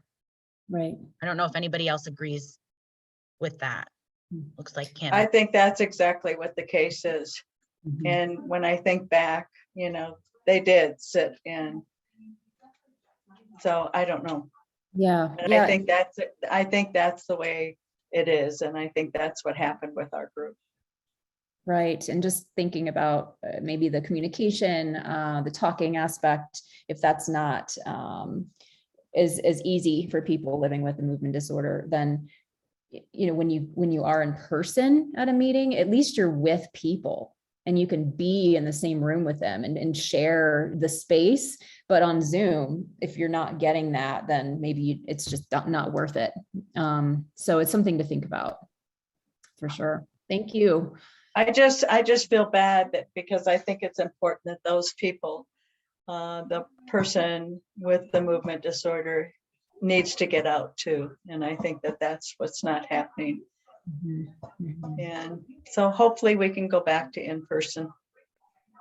Fingers crossed, right? That's what we're hoping for. Thanks, Mary, and thanks to Larry for reporting for group number 1. Let's go to group number 2 that had Joe Sterling, Judith, Kim, Roger, and Sasha. Okay, so we had a nice discussion.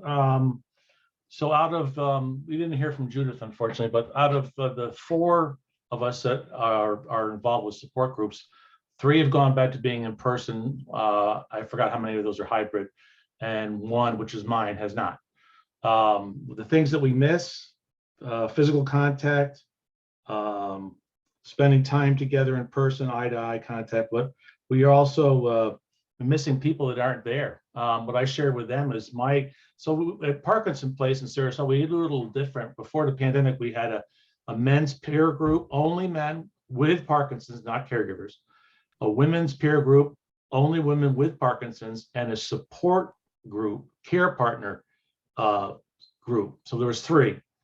So before the pandemic, we probably had 40 or 50 guys regularly coming.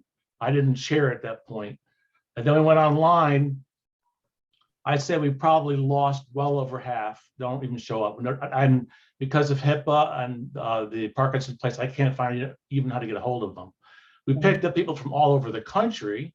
Word got out. So we started with about 15, now we're up to about 35. And the word keeps spreading. I guess guys like what I do.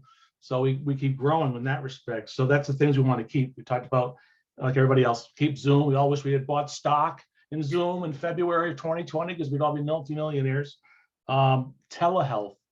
We don't want Congress to get rid of telehealth because, if you live in the Okie Woods and you can't get access to a Parkinson's Center of Excellence, but you can do it through telehealth, that's a game changer. So that's one. Also, telehealth clinical trials. There's clinical trials now that are available through Zoom, through nurses that come to your home and all that. So those are the positives that come out of it. I will say for my group, the Parkinson's place is going to reopen in January, and all the guys to a person say they won't go because they don't have a mandate for vaccines, thanks to our governor. What an idiot. Because there's no mandate for vaccines, nobody's going, and me included. I'm not going to go, mask or not. If you're not vaccinated, I don't want to be near you. Wow. Oh, it's so complicated. And yeah, just wanted to mention, because we're all in different parts of the country, and even, outside the country, that we all have different experiences with these things. It's so diverse as far as what the requirements are and how safe people might feel. And so, yeah, Florida is its own country in certain ways. And yeah, and so we can't take anything for granted, right? And so when we're having these discussions, it's like, wow, okay, that's the situation there. And then for me, it's so different, and this is how we're making it happen. But you can't across the board make any assumptions. Really good sharing there. And I'm glad that you're getting the word out about your Zoom men's group. I've heard a lot of great things about Parkinson's Place. And so thanks for the work you're doing down there. And thanks to that group for your contributions to the discussion. Let's move to room number 3, please. That has Barbara, Helena, Karen, Randy, and Steve. And that would be me. Okay. I was designated. And I have to say that Larry pretty much covered all of it. And he did a great job. We had 2 people from the Northeast, 2 people from the Southeast, and 1 from the Midwest. And the Southeast, we have never shut down. So we have been in person for everything, pretty much across the board. But I do mine on Zoom, and I have people from all over the place. So pretty much we were on board with everything Larry said. Zoom being the #1 thing that they think we should keep. I agree. And sharing speakers, we can get more speakers through Zoom than we can in person. And, a wider variety. Absolutely. That's So great. for those people that have trouble finding people for Zoom in person, for speaking in person, they have a wider range on Zoom. Absolutely. Yeah. No commute time and no expense, really. It's just time, so hopefully less or fewer obstacles. So great points there. And I'm curious, Randy, when you say that in your area it never shut down, but you've chosen to do Zoom, is that a personal decision, or is that like a larger group? Yeah, I'm doing only women, and it's just a support group. So I have just put flyers in my neurologist's office, and she has people from all over the country. So I have people from California all the way to North Carolina, Connecticut. So it's we meet on Zoom. Yeah. We meet on Zoom once a week. Oh, It's wow. kind of like Larry's men's group, but mine's for women. Okay. Roger's men's group, maybe. Oh, yeah. Okay. Yeah. Sorry. Yeah, for sure. Talk about grassroots. I mean, putting the word out there at the doctor's office and Sure. getting all of these people nationally. That's so wonderful. That is great. Excellent. Well, thank you. Thanks for anything else from room number 3. Any last things before we move on? I don't think so. No? Yes, it would be nice if there was some central place where we could have some of these talks more or less, and the speakers summarize, so we all could share at least know who's available to speak and on what subjects. Right, for live presentations, you mean? Because we Well, do. also Zoom. Yeah, or I'm sorry, meaning live presentations in Conversations with doctors or something like that. Right. Because there's so many webinars that are recorded that are accessible, and there are places where you can, like for instance, PMD Alliance, we have a library, a video library of all the recordings that we've done. And so you can search by topic or by name of doctor, that kind of thing.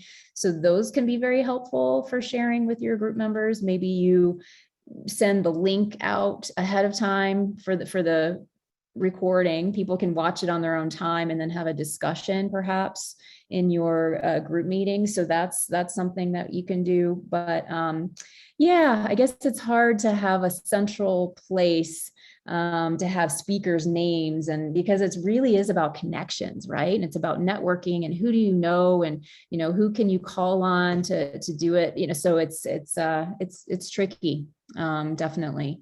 And in Steve, we're going to be sending out resources at the end of the workshop. So in the mail, you'll get we call it a reference guide or a manual for support group leaders. And so in there is a nice list of kinds of speakers that you can have, basically topics, and it's in alphabetical order. And so it can really just give you some ideas about different kinds of speakers you can have, not the names and the individuals, but the types of speakers. So that could potentially be helpful for you. Okay, great.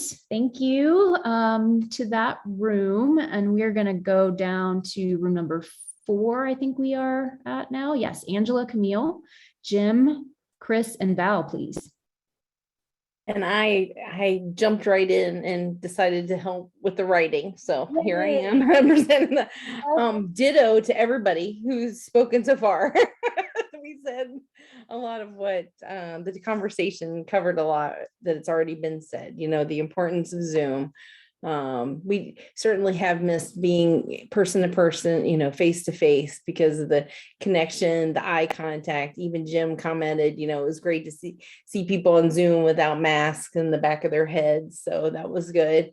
The Zoom has brought us so much opportunity, but yeah, the same concerns, the people who used to come in person but have not appeared on Zoom. We had a variety of organizations types represented, some hybrid, some Zoom only, some, as Chris had mentioned, they're trying to go back to in person, but there's a variant, they're floating as needed. They're planning to have an event in person in January, but they have the option to do it online if they have to in January if things escalate, with a variant. Yeah. So yeah, telehealth came up, absolutely. Even Chris mentioned the access to doctors across state lines, via Zoom, and that access has been very much appreciated. We do not want to give that back up. Jim mentioned what was said earlier, the variety of speakers that are available, don't have to pay for travel, international speakers actually that can come and present to the group. And yeah, I think that's about it. Did I miss anything, folks? You're welcome to chime in group 4 if I missed something, but basically what everybody else said. Yeah, for sure. Lots of crossover, and that always happens, right? That's number 4. Excellent. Thank you, Angela. And group number 4. So let's go to our final group 5, who had Elizabeth, Anna Maria, Diane, Jay, and Lynn, please. We didn't have a speaker, but I volunteered. I didn't take notes, but I'm going to do my very best. We just kind of jumped in and started talking, didn't assign it, but I ditto also Larry, Roger, and everyone else, and Angela.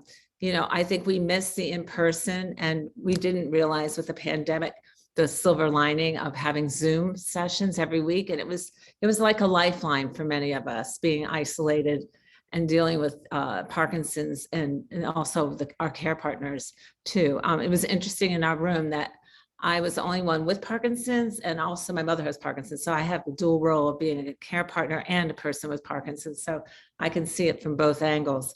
But we were talking also about the meeting rooms that we want to, I'd like to explore. Many of us want to explore that, because we could incorporate that into our support group meetings also, which I think would be interesting with topics and so forth.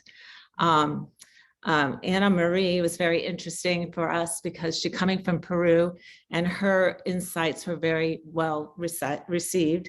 And she spoke about taking a course called How to Live with Uncertainty, and how that helps her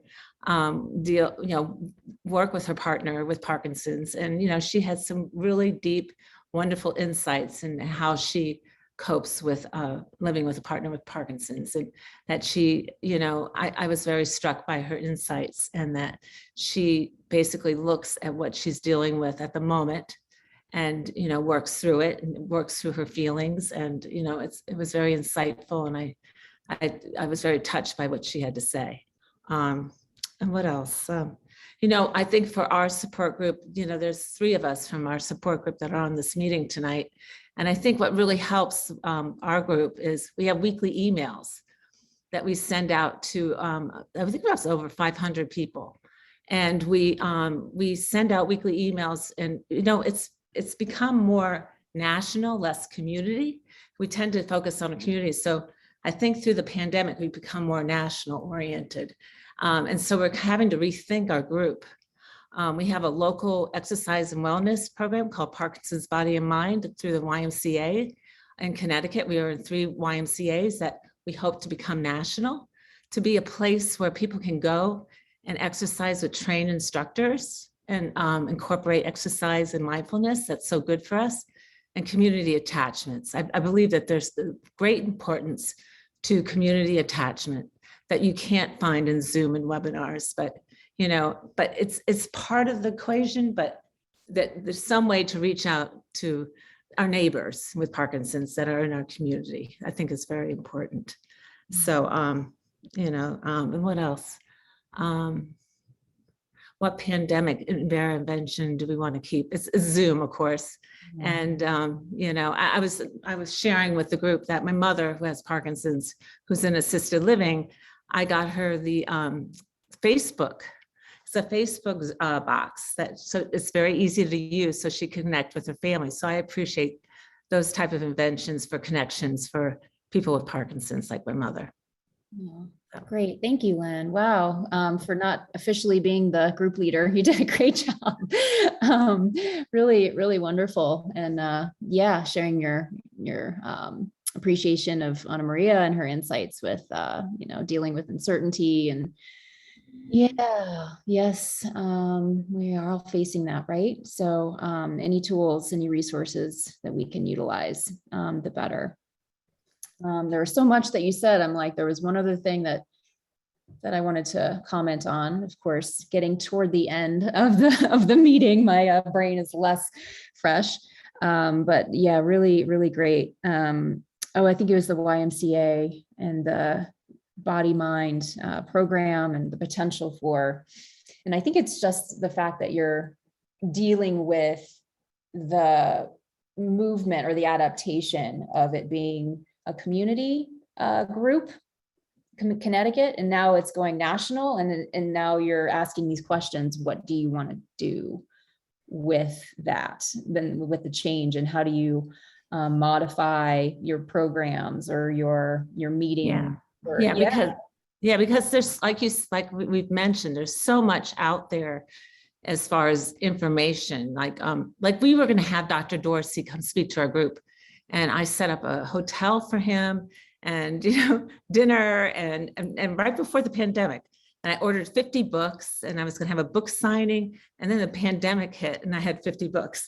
And, we canceled, this is true story. We canceled his whole speaking engagement, but then we scheduled a Zoom session, and it was like, he didn't have to travel. We didn't have to do a hotel. I didn't have to worry about dinner or anything. And there he was, So it really is amazing what you can do. We had a researcher about stem cell from Stanford, Dr. Kim, and that brought the house down. I mean, that was just wonderful. It instills hope if you get the, for a researcher to talk about their research. And so it's been a growth experience for us.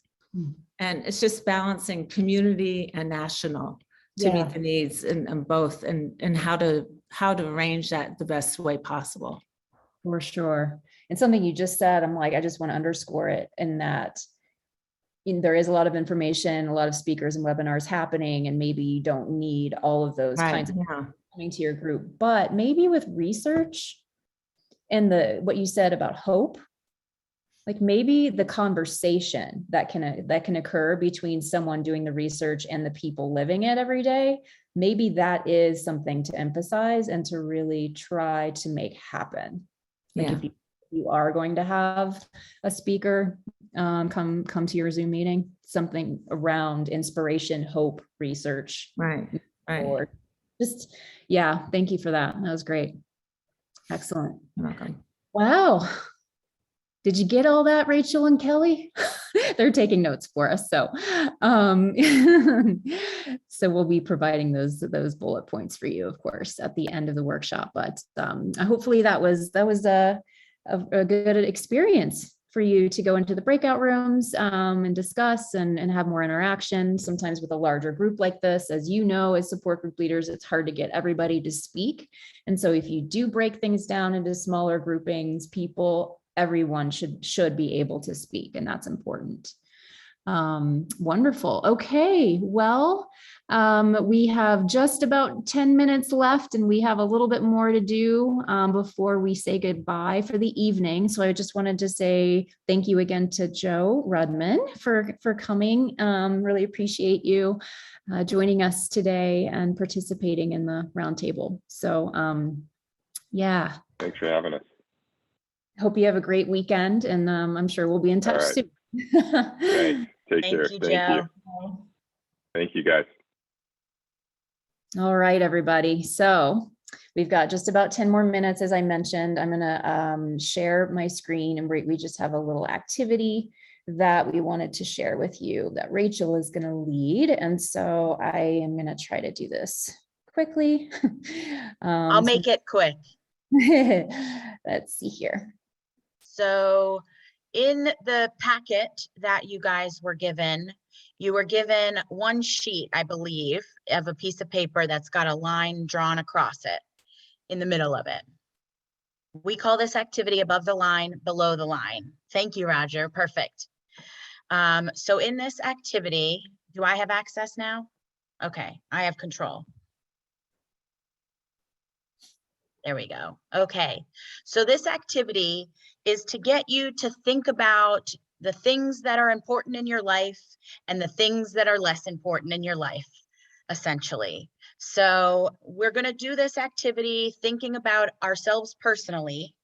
But like Shannon said at the beginning of the call, always keep in your mind how this would work in your group. Okay, so here are the instructions. Draw a line in the middle of the paper if you don't have one of the papers that we've already sent you. Now, above the line, you're going to draw all the positive things that are going on in your life. So you're going to write down all of the things in your life that give you energy. What things do you want to keep in your life that you're currently doing? What are you looking towards achieving your goals? These can be little things, these can be big things, these can be books that you want to read, these can be people that you enjoy spending time with. Okay.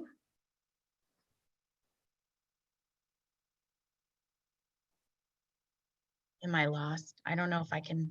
There Here you we go. go. Below the line. So now on the bottom half of the paper, you're kind of putting all of the negative things. So you're putting the things that are in your life that are draining to you. They could be activities of your daily life. They could be people. They could be things that you want to let go of. Now, during this activity, the line is very important. The line is basically the most important thing. So right above the line are the super, super important things that you want to keep. And right below the line are the negative things that you want to get rid of. Okay. So I don't know if anybody wants to maybe share one thing that they have above the line and one thing that they have below the line. Does anybody want to share? Helena?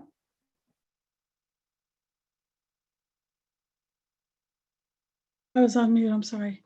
The thing that recently I feel it has been very helpful for me that I want to keep and encourage myself to do it often is having an attitude of gratitude.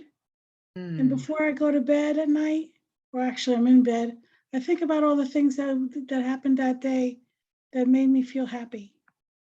So that I want to keep. Wonderful. Beautiful. I found And that also great. it helps me fall asleep faster. An attitude of gratitude will help you sleep. Very nice. Anybody have something below the line that they want to toss and get rid of? Politics. Roger? Joe, you said politics. That's good. Roger? Toxic and negative people. Absolutely. Absolutely. Get rid of stress. Yes.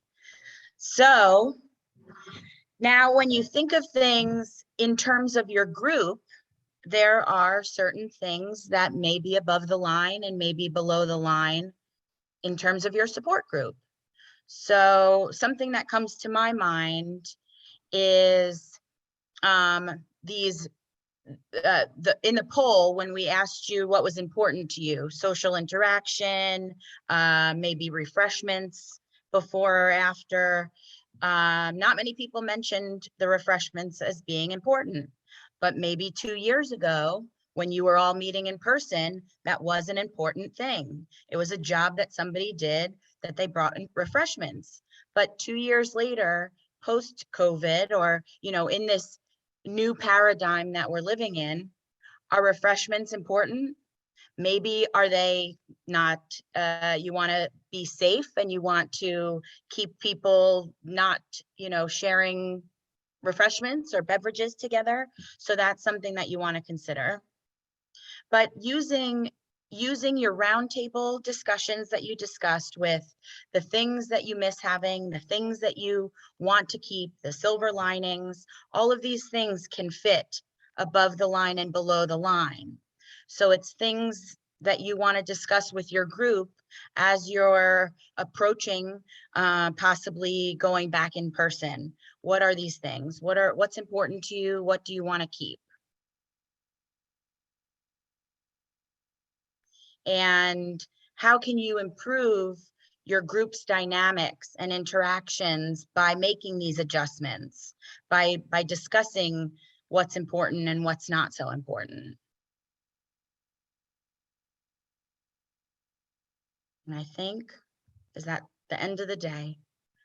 Yes. I think we could stop sharing the screen and maybe discuss for a few more minutes. Yeah, that would be good. If I can get my mouse over to the right side. Go. Is that me that I'm controlling your mouse? Yeah, there we go. Okay, remote control. There we go, and stop share. All right, gotta love technology. Okay, yeah, so what I love about this activity is, if you think about it as, a spectrum, and so the things that are super duper important to you, whether it be personal or support group oriented, they're at the top of the paper. And then as you go down, down, down toward that line, that's where things get a little fuzzy and gray. And so you have to really kind of figure out what is it that you can let go of, or maybe what are things that you don't love about your responsibilities in life, but you can't give up. And so it's a good way to take stock, I think, of what's going on in life, and just to kind of review that on a regular basis. And this is something that, in regards to your support group, you could even talk to your support group members about it and what's important to them, and have it be a group activity as you're moving forward. Does anyone have any